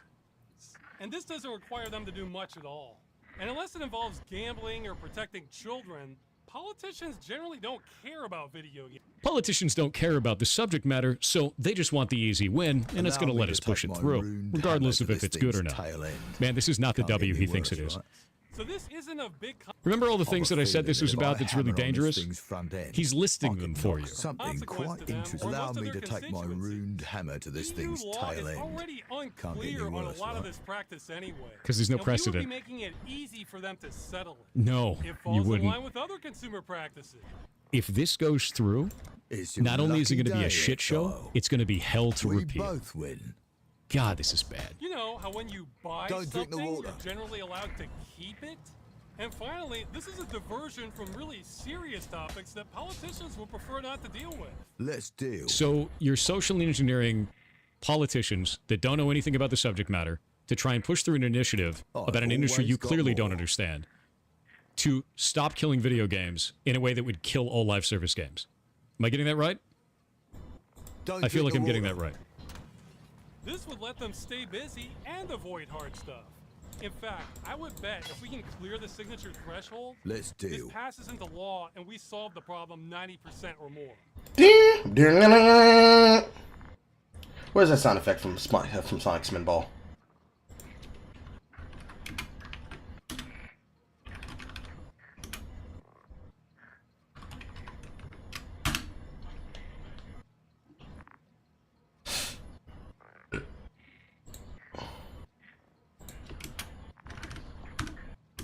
To stop killing video games in a way that would kill all live service games. Am I getting that right? I feel like I'm getting that right. This would let them stay busy and avoid hard stuff. In fact, I would bet if we can clear the signature threshold, this passes into law and we solve the problem 90% or more. Jesus. I say 90% because this would only impact the EU. And yet, as soon as he says that, this goes through my head. Because that's what that should sound like when someone says that. EU bros. Don't. So if a game was released only in China... This is not a parody. No, it is not a parody. Japan, those.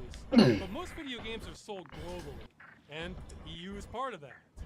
Once it's a requirement that companies have to let you keep the games they sold to you in a major market like that, I think it spreads, whether it's the law elsewhere or not. Now, unfortunately, what I would not bet on... Okay, I'm going to be 100% real with you. I don't need to see a damn other word. He's clearly displayed all of the take on this. This would absolutely be targeting live service games. And it's specifically trying to get pushed through in a disingenuous manner because they're targeting politicians that know nothing about the field. This is shit. It's shit. Not only do I not want to back this, I'm going to actively tell people not to. That is awful. That is a horrible goddamn direction. 100%. That's not stop killing games. That's start killing games, is what that shit stands for. Danig says I've got to upsell No, you. that's awful. Don't blame me. Blame No. him. It's just the job. You're going to kill the entire How live about service industry by doing that. Under the guise of player ownership. By trying to make it into a free win, and it's not. That's awful, dude. No. Eat my entire ass. Jesus. Viath underscore with 500 bits said there are two types of video games, menus and parkour. All video games can be sorted into these two categories. Counter-Strike is menus. Apex is... I know. But yeah, that is Thor's take. And then, on the back of that take, final video from, where is he? Using NuclearWare.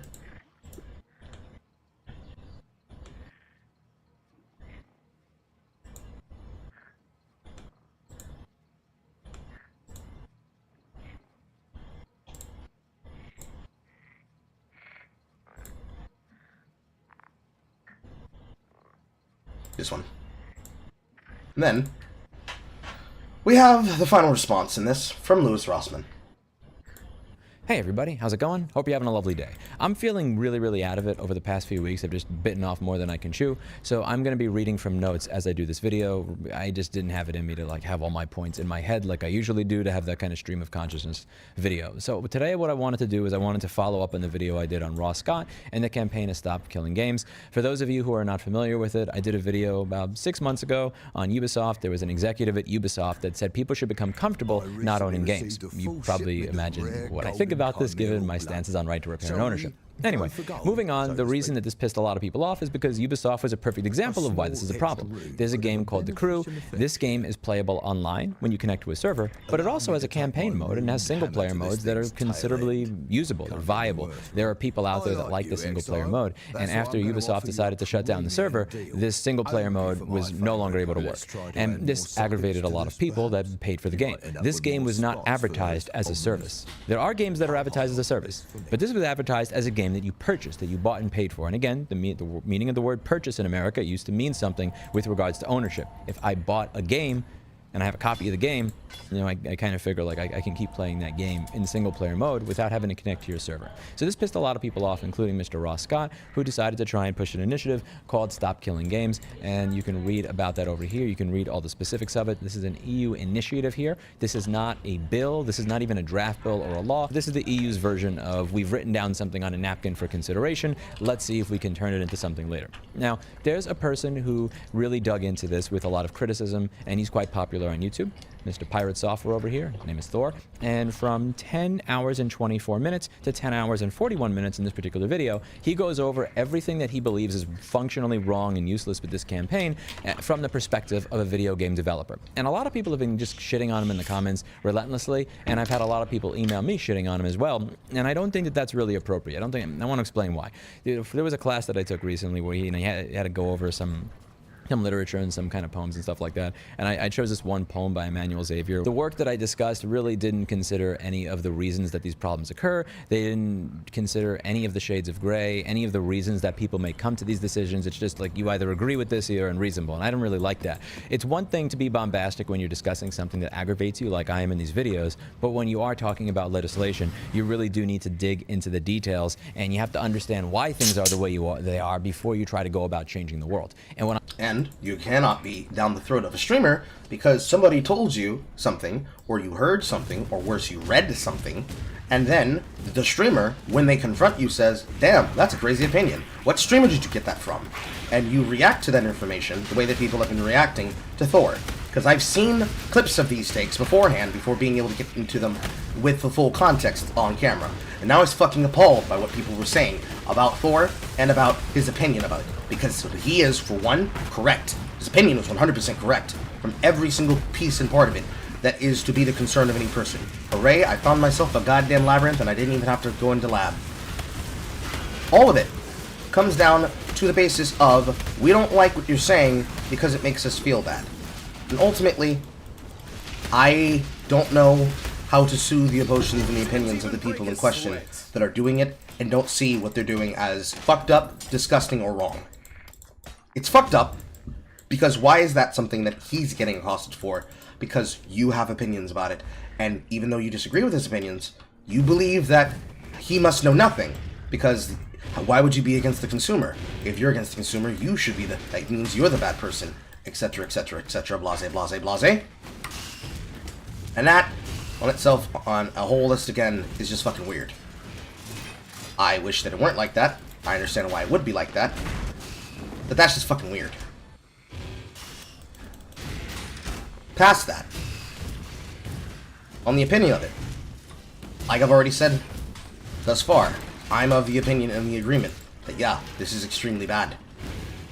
While I'm not going to use the words that Thor used, I agree with the sentiment. And the reason I agree with the sentiment is because I am one of those people that comes from that era of that kind of gaming, and of the concept of what that era of gaming represents. These things are not nebulous. It does not exist in a bubble. These things are serious and to be considered. And everybody wants to see good outcomes. But you can't get to good outcomes going about doing things this way and expecting it to not end up fucking something up on the long, short-term end. When you go about doing it like this and making it so that people have to jump in, otherwise they miss their chance, that form of FOMO doesn't actually encourage good outcomes. It also doesn't help that because of the nature of news as it is, people often do not do the work to find out about the take themselves. They send it to somebody else. They divvy the manpower, the mind power, to somebody else. And then if that pops off and off, then they'll support. Realistically, if you're jumping in and you didn't do the work to arrive at that point, so I have the same rule that he has. If somebody wants to bring me something, I need to see a link. I need to see a clip. I need something in my hand.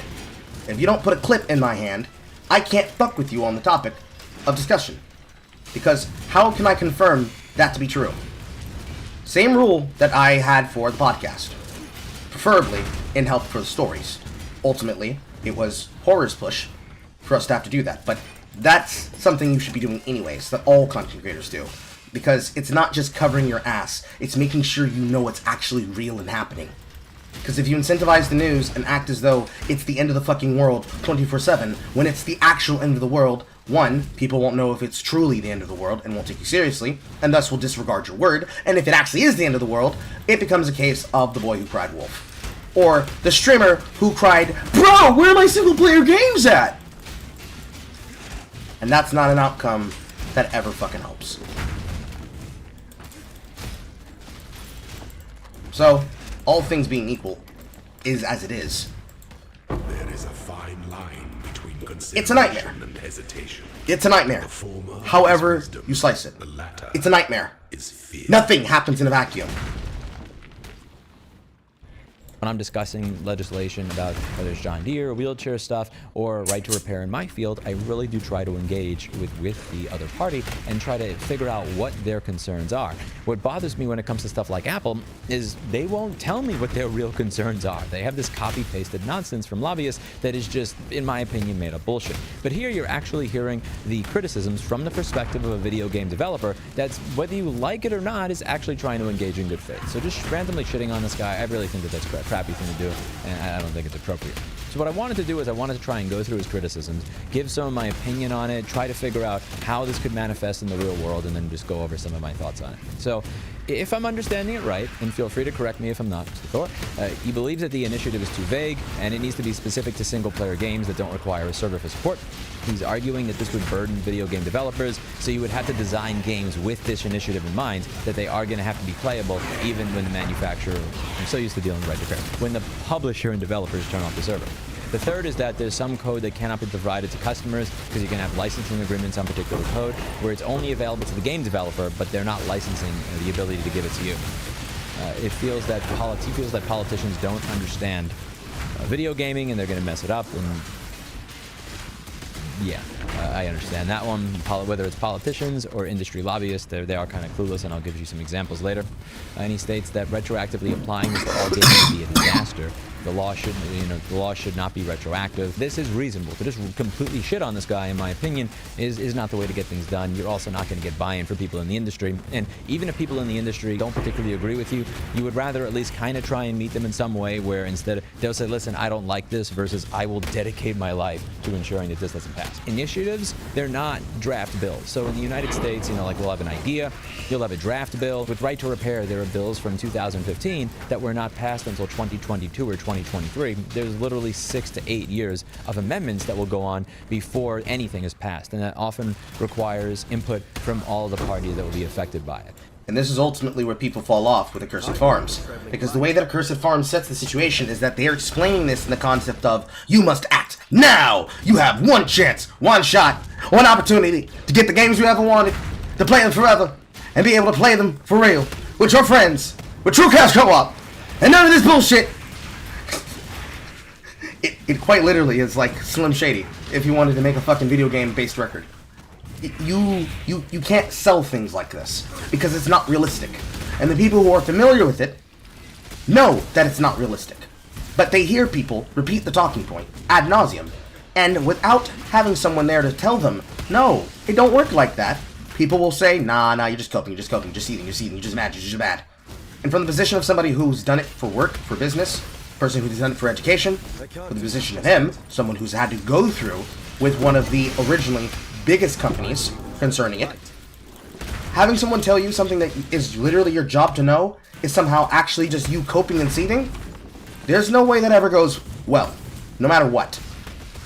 Call it inaccuracies from the hands of the person organizing it. Call it ineptitude or short-sightedness. But it's malicious when it gets to the point where people are doing war, because I see it as an active kind of war, where you're attacking a person because someone else's word is what you're going off of.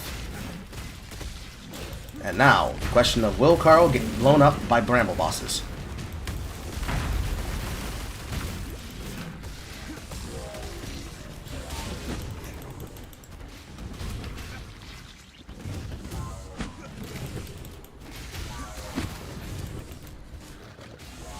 Answer, maybe.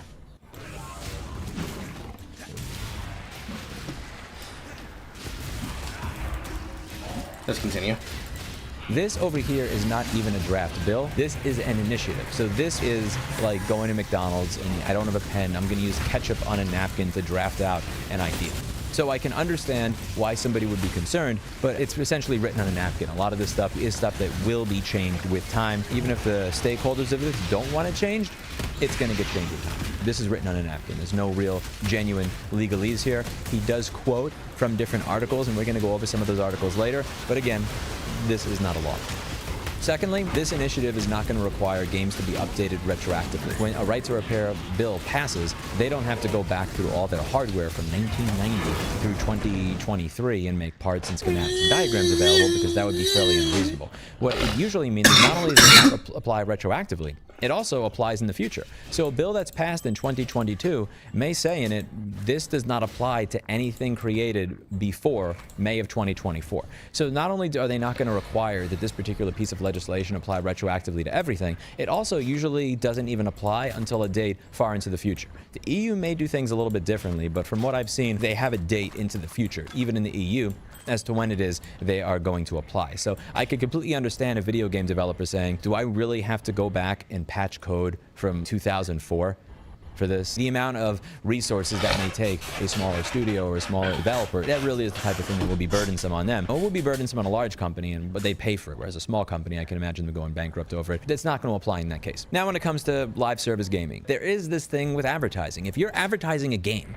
as $5 a month, you are paying for this game as a service. You're paying $5 a month for the game. It runs on our server. We can shut this down at a given point in time, and once we shut it down, we will no longer charge you money. That's an honest transaction right there. And even if I don't like that model very much, I can respect the truth in advertising that exists here. The problem that I have is with a different type of live service game, where it is not sold as a live service game. It is sold as a game that you purchase. Something like The Crew, from what I see, and to be clear, I'm kind of ignorant here because I'm not really into the whole live service game thing. It doesn't look like this was sold as a live service game. It was sold in a manner where I, as a consumer who's not really hyper into the modern gaming community, would imagine that what I was purchasing was a game that I can continue to play single player without ever having to think about Ubisoft shutting down something into the future. If I bought that game, I would expect that I could continue playing it. So for me, it's not even necessarily about single player versus multiplayer. It's about how it was sold. If you sold the game as a purchase, that's different than you selling a rent leased service where it's $5 a month. I know at the end of the month I have to pay. If I don't pay at the end of the month, I don't get the game. And if you shut down the server, which you're allowed to do at any given time, I will not be billed anymore. There's a difference in the honesty there. And I think a lot of the problem that consumers have is not necessarily the concept of live service games versus games that are fully local. I think the problem that a lot of consumers have is the complete lack of honesty in the way that this is sold, which is something that it does need to be addressed. When it comes to licensing agreement, there's certain software that Thor mentioned that he may not even have a license to allow you to have. The license that he gets from whoever he's getting the code from, or the rights to... Rights? I told you guys I was out of it. The rights to the trademarks for. This may be a license that he has as a dev, or he has, but he can't give that to you. So again, I'm just going to pull an example out of my ass here. Let's say you have a racing game, I don't know, like something like The Crew. I'm not saying that this game is done this way. I'm just trying to give you a hypothetical analogy. Let's say you have a game like this, and let's say that the physics for the car driving was not developed by Ubisoft. They got that code from somewhere else. That code may be code that they have a license to use for a certain period of time, but that may be code that they're not allowed to give you a license for permanently. So let's say they have a license for have that code for about 5 years. And let's also apply to something like a logo in a car. Let's say they have a Ferrari in there, and they have a specific car, but they have to license the ability to have that within their game, to use their trademarks. That license may be for 5 years. Now, if that license ends, if they... It's confronting the prophet and his beliefs to just those himself during and quotes the questions. True. See it this way, if we are talking about existing live services that would retroactively implement code reverted to single-player game, yeah, this is a disaster. I would activate your new games, have it be built in a way to preserve for the future's sake, but I'm aware it's a very oversimplified take. It's possible to do, it's just not something that be done by an entire industry standard, unless the entire industry was pushed to do it. Remember that entire 10-year period from the original announcing of Kill the Justice League to its release? And how they then said the reason this game failed was because the industry moved away from its design philosophy? You would have to make an industry push. And that's not going to happen without an industry crash. They have to be spanked on the ass for this kind of action. But the problem is, there is a level of reality where you just have to say, nigga, be for real. And that's all Thor's doing. He's saying nigga be for real. He's just saying nigga be for real. They stop paying after 5 years, that means that you can't have access to it either, because they only paid for a temporary license. But you have that game which you purchased, which means they need a way to disable access to you. Now, the problem that I would have in that case is that they should advertise that this game is not going to work in 5 years because of a license that we have on the code, or a license that we have on the logos, a license we have on the material in that game. That's never really put out there. Now, one of the arguments to be made here is that the manufacturer of the game, the developer of the game, may want to renew that license after 5 years if the game is still doing well. So if the game is not doing well, they shut off the server. But if the game is selling like hotcakes, they may decide that they want to renew that license. So they don't really want to pigeonhole themselves into a box by putting in the advertising materials, this game will not work on this date in 2028. Because if the game is still selling, they may want to continue having it work. And I understand that idea that the manufacturer wants to have that freedom into the future. However, so do the people who bought the fucking game. If I bought this game, I don't really care about your licensing agreements for the code. I don't care about your licensing agreements for any of this stuff, because back in the day, we didn't have to care. When you bought a game like Gran Turismo 2 on your PlayStation 1, you didn't have to worry about any of this. And there was no worry about licensing. All the cars in that game, a lot of them were real cars. Whatever licensing they worked out with any of the manufacturers of those cars, whatever license it was a license where I could continue to play Gran Turismo 2 today in my PlayStation 1. Either A, the code they used for the physics, I don't know what they did. Either A, they bought a right to use the code and to have you to have a lifetime ability to use that code in that particular game, or B, they wrote the code for that themselves. Whatever it is, somehow, some way, back in the day, this was not an issue. And if the issue right now is that the licensing agreements for code or the licensing agreements for trademark, copyright, anything going into the game are such that you literally have to disable the game, even if it is capable of being run locally in single player mode, a law like this would throw a wrench into the works, yet I would argue that that's a wrench that needs to be thrown at some point in time. Because if the people licensing this code, or if the people licensing these trademarks are doing it in such a way that they're literally handcuffing the developers to the point where they couldn't even give you a server binary if you wanted it, that's a serious problem. Because this is something that I've really thought about for a while. You know, why not just give the users the server binary?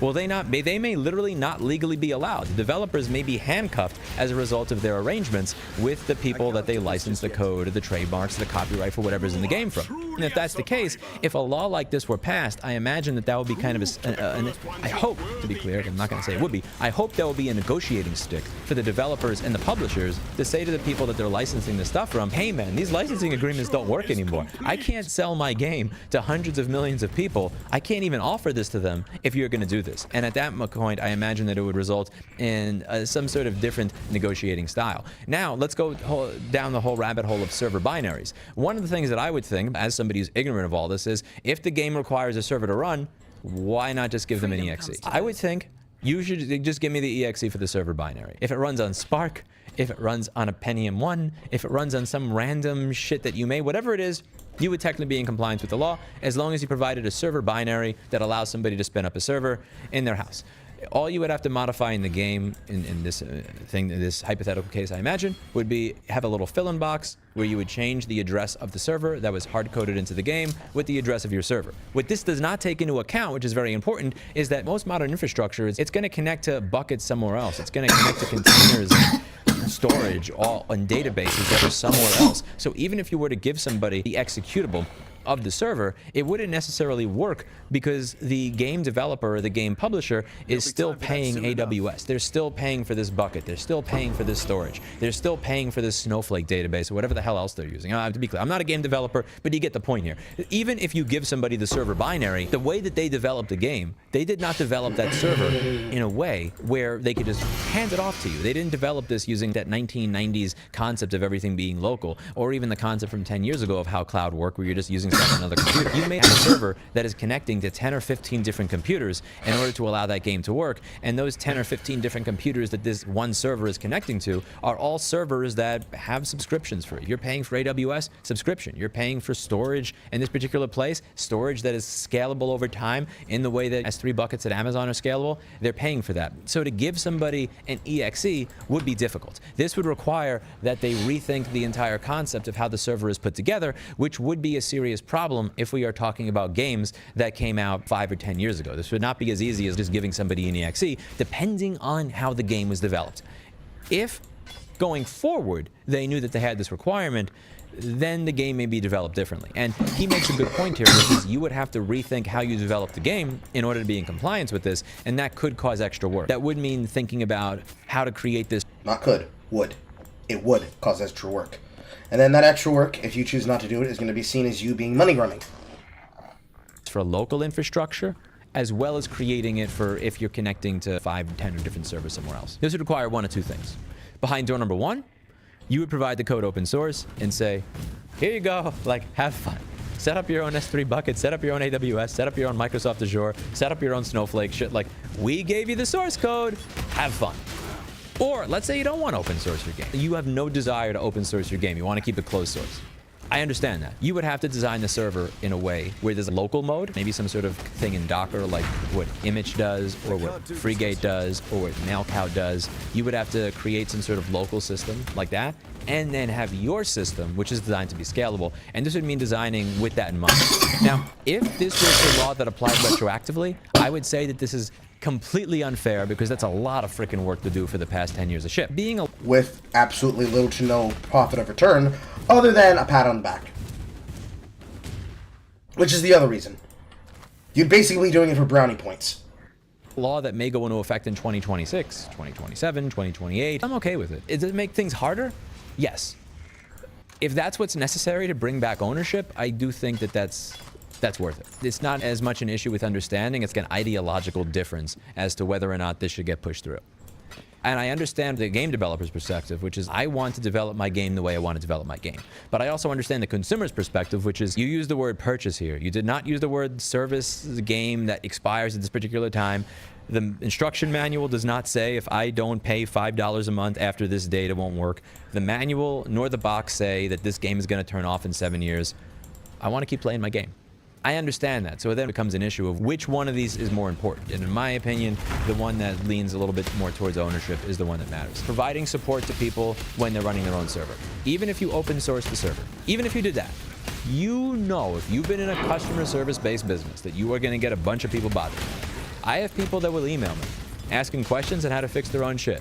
After I've made 1,000 YouTube videos, I have instructional guides on my wiki that are 10 pages long.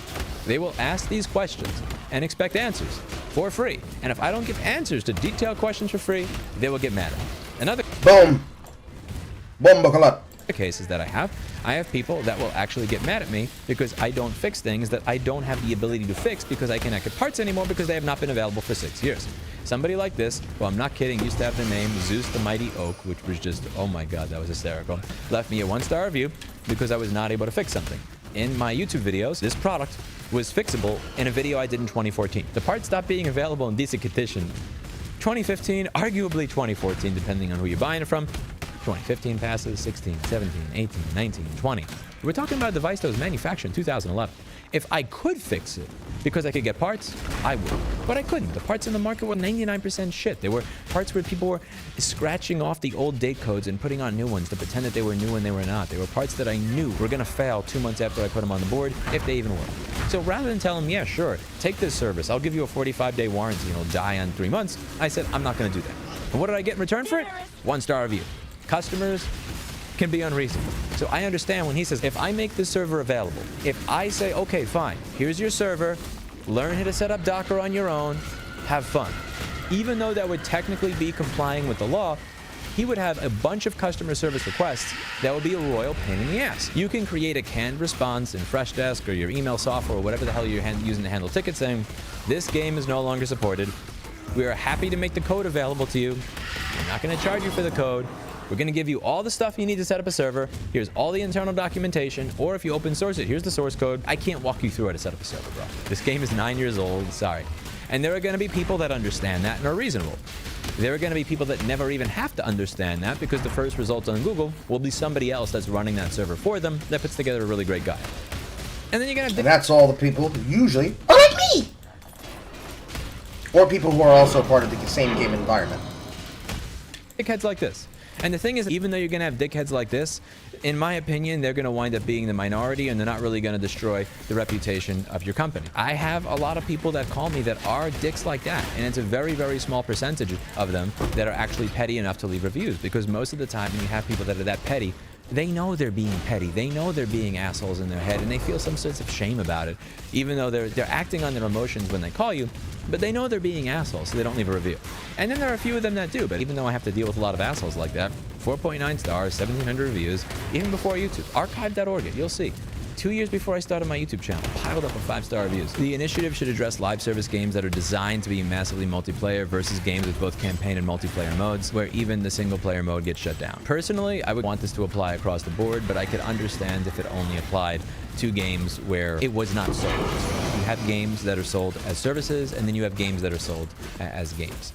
And I think that the initiative actually does make a good argument as to how it is this could already be separated. There's one particular word that is really important to me. We wish to invoke Article 17, squiggly shit 1 of the Charter of Fundamental Rights of the European Union, gobbledygook here. No one may be deprived of his or her possessions, except in the public interest and in the cases under the condition provided by law, subject to fair compensation being paid in good time for their loss. This practice deprives European citizens of their property by making it so that they effectively lose access to their product in an indeterminate, arbitrary amount of time after the point of sale. We wish to see this remedied at the core of this initiative. It says possession, so that really does go there to how was this sold. Something like The Crew, that is sold to me as a possession. It's not sold to me as a service. Now, it functions as a live service game, but simply because it has functions of a live service game does not mean that I'm going to refer to it that way. There are games that have the functionality of live service games that are sold as a possession, and then there are games that have the functionality of a live service game that are sold as a live service game. These are two very, very different things, and I think that's important. So one of the things that I went over in a video that I did a while ago was how Sony was selling things with their terms of service. They had said, here's all the stuff that's going to be removed from your library even though you purchased it. They did change their mind after a lot of consumer backlash, but there were a lot of items where they said that what you had bought and paid for was gone. Use of the terms own, ownership, purchase, sale, sold, rent, or buy in this agreement, or in connection with PSN content does not... Oh no, not this bug again. Did he take the money? No, so it's not real. You don't know what you don't know, now do you? Hmm? Shut up, Phelps. This is serious. Not imply or mean transfer of ownership of any content data. Okay, so again, the intellectual property is not transferred. That makes sense. All content provided is licensed on a non-exclusive and revocable basis to you for personal, private, non-transferable, non-commercial, limited use. Here, they are actually trying to take the word purchase and just pretend that it means something it doesn't. If you have a live service game where you say this is a service that you are subscribing to, that is different from calling it a purchase. And my problem primarily with all of this has been when somebody calls something a purchase when it is not. You cannot use a contract to redefine the word purchase. If you call something purchase, but you have the ability to take it away from me, that is a rental or that is a lease. Do not call it something it is not, and do not use contracts to define it as something it is not. Now, you may think as a result of this, everybody's just going to call it a purchase of a revocable license. In the US, you could probably get away with that shit. In the EU, they do have clauses regarding misleading terms in contracts, so I don't believe in the EU you'd be able to get away with that. If you were saying that what you're buying is a fucking game, you're purchasing a game, in that case, they're not going to be able to get around this. They're not going to be able to do some sneaky shit that they probably could in the US. But if you're calling it a live service game, you're probably fine. Wouldn't be caught up in the blanket of this. A possession is something you own. A subscription is not something that you own. A live service is not something you own. So as long as it's advertised honestly, you don't have a problem with it. If your game is not advertised properly, then there is a serious problem with it. The consumer needs the ability to make an informed decision. And if you're selling it as something that can go away at any given time, or you're selling it saying, on October 7th, 2025, this game will never work again, fine. But if you don't have that in the terms, and it's not obvious to the customer when they're buying it, that's where it's screwed up. And Thor said this is essentially, paraphrasing, this is shitting on the developer's desk, then telling the developer they have the problem of all the shit that was placed on their desk. I don't like when somebody else just shits on my desk either. This is why this initiative came up in the first place. The reason this became an initiative is because so many companies were shitting on their consumer's desk by saying, I know that you bought a game, not a service, but we're going to take it away from you. When you've had millions of people that have had their desk shit on, I don't think that they're shitting on the developer's desk. I think from the perspective of that gamer that bought that game that no longer works, what they're doing is they're taking the shit off of their desk and they're shoveling it onto the developer and publisher where it belongs. People are sick. Ultimately, the problem is that it's not going to be from the developer. It also comes from the publisher and the developer, because the person who's making the game still needs to eat, bro. And they are someone that's just like those people in the situations that, yeah, this is dog shit. I don't like that happening to you, but there's nothing I can do about it. And ultimately, in those situations where there's nothing we can do about it, nothing that they can do about it, you're just pushing the problem onto someone else. Someone who probably isn't accountable for that problem. And that's not fair. That's not fair at all. It's not fair in any capacity. It's unacceptable. And because it's unacceptable, it's going to cause never-ending emotional distort. On the high end, on the low end. No matter how it's said, no matter how it's worded, no matter how it's used, it will never go away. The problem will never go away. And you can't unfuck that problem. Because people will always say, it's not my fault that a game like, what's a good one? What's a good one that was developed with this kind of concept in mind, where it's been where it's had a sequel? Enter and Exit the Gungeon. Risk of Rain and its remake, Return of Rain. Risk of Rain 2, which runs in an entirely different physics engine. These games were designed in such a way where you can play them single player, and you can play them multiplayer. You don't have to be connected to a server, but if you are going to play them online, there's a different routing for how that is handled in the netcode. You don't have that kind of an overhead issue here that you would have with everything else. Every guy can walk away happy. But that requires them to have the viewpoint to know that, and most don't. And tired of shit like Destiny 2, Titanfall, Division, and just many others that screw you over when it comes to your ability to actually play those games. There are games that were able to be transitioned to something that you could run a server for from an online-only game. Gran Turismo Sport, Knockout City, Mega Man, Marvel Avengers, Estonia, City of Heroes. There are a lot of games where people were able to take this from an online-only, and once it was not supported anymore, transition it into a game that you could play without having to connect to the internet. I think that you do have to take these gentlemen's considerations seriously. To look at this dude straight in the face and just say, F you, I'm not gonna, there's nothing that you've said is reasonable, I'm not going to engage at all, you're an asshole simply because you disagree with what I said.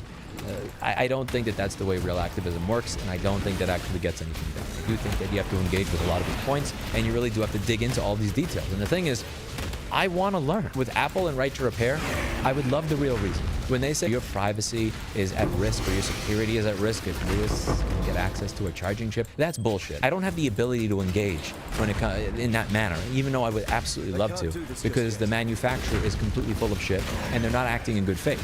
Here, even though this man likely disagrees with me on a number of things ideologically and doesn't like the initiative and is very strong in the criticism of the initiative, that doesn't mean that he's fundamentally lying. He's not paying for a lobbyist to say that magtrometers and microwaves will explode. He's not paying a lobbyist to say that when I change a fuse in a motherboard or when I run a wire, that I'm changing a MacBook into a PC and misrepresenting it to my customer as if it's still a MacBook, which is fraud. The level to which Apple and other manufacturers lie and gaslight politicians and users and their customers to try and trick them into accepting that which they should not accept is insane and completely different from what he's doing. He disagrees. He doesn't like the idea ideologically, in my opinion, and he's poking holes in certain elements that were not fully fleshed out as a result of this being an initiative, not a draft bill, or even if it was a draft bill, you're supposed to poke holes in it. It's not a full bill, but he has ideas on it. And all these people need to be at the table in order to come up with something that makes sense. You do have to consider where they're coming from. You can't just have this oversimplified thing of just don't limit it. You have to understand the way modern infrastructure works. You have to understand the way these games are developed. Am I saying that I changed my mind on any of these things? No, but you still have to dig into the weeds so that you can write legislation that doesn't suck. When he says stuff like politicians don't really understand gaming, it's not just politicians, the industry lobbyists that are lobbying on behalf of the video game developers against stuff like this don't understand anything. Of the game console to protect their safeguards against sophisticated theft, Clips! piracy. Yes! The piracy video game. My favorite channel! C-SPAN! software. The piracy video game software? To help the piracy video game software. Do you at least read this into the mirror the night before you show up and testify in front of the committee? Or do you just write this on the bus on the way to the legislative building the same way that I did my earth science homework in 8th grade? Software and hardware have security features that are built into them, and they're known as technical protection measures or digital locks. These locks prevent the play of any unauthorized game. Put simply, if a video game console's firmware runs a verification check on a game and it is not a legitimate copy, the video game won't play the console. There's a better way to do that, and the way that that's done is by the basic kind of DRM system that is installed on the game's proprietary data from the developer themselves. You don't need to have that kind of additional secondhand lock. Though, this is a part of what you would do, because you are basically making a proprietary nerfed computer. I don't need you to try and find ways to stop disks and firmwares from running. Especially if, like that of the development and the emulation process of what is needed for the PS4 and the PS3, you have to have a physical console in order to make those ROMs work.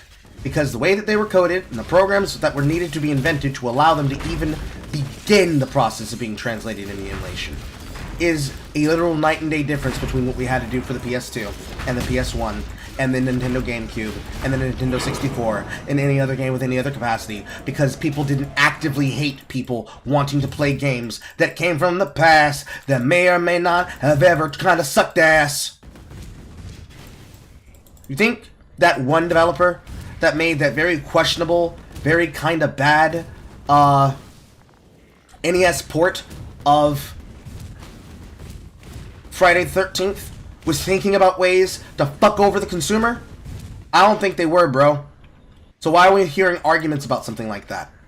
Why is that even a thing that you know the definition of or even having as a word out of your mouth? Unless it was told to you by somebody else, or you didn't really think about it. And you were told not to think about it. For whatever reason.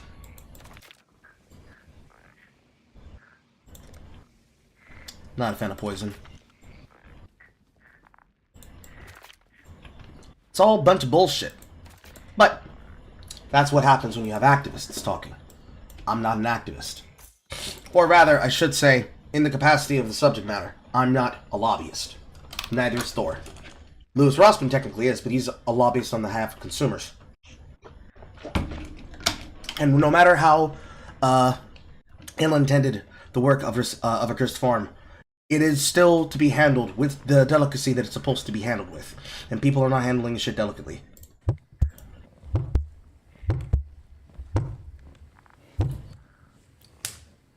The video game won't play the console. No, but seriously, my favorite part of this is how the lobbyist that's sitting next to her when she says that the video game will play the console, it's like, oh yeah, there's nothing wrong with that. The video game will play the console. The piracy data, lithium-ion battery, latest security will explode. It's been almost 5 years since I did that video, and every time I hear it, I want to bang my head against the wall. Can you blame me? And that's why I don't like poison. That's it for today, and as always, I hope you learned something. I'll see you all in the next video. Bye now. And if any of you want to talk, by all means, I would love to talk to this dude Thor. I'd love to have a go back and forth with Ross Scott on a live stream. I think it would be fun. We could all learn something. It doesn't have to be this adversarial throwing shit at each other thing. Let me know. My email is in the about page of my YouTube channel. That's pretty much the long and short of the story. I need to keep this home. Yeah, I need to keep this home. Yeah, I need to keep this home. But yeah, long story. Long and short. Short and simple. Short and sweet. It is about to be 5 o'clock. So, I'm going to go prepare my mother's dinner. And then we'll be back. My knees, my legs, everything.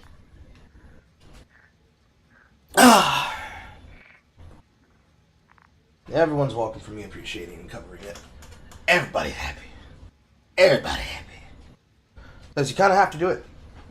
You have to do the work on shit like this. You cannot be fucking lazy. Video game preservation is something that everybody should take seriously, because the same concept applies to anything that you have as technology. It is okay to question things. It is always okay to question things. question things, question ideas, question movements, question people. You should not do what people have been doing to Thor, and that's harassing him. Same way it's not acceptable for people to harass me just because they disagree with something that I say. They could even disagree with the actions of something that I do. It doesn't make it acceptable to do this bullying shit. Granted, motherfucker doesn't care. But if it were me in his position, I'd like somebody to care. Alright. I have these messages, I'm gonna be right back.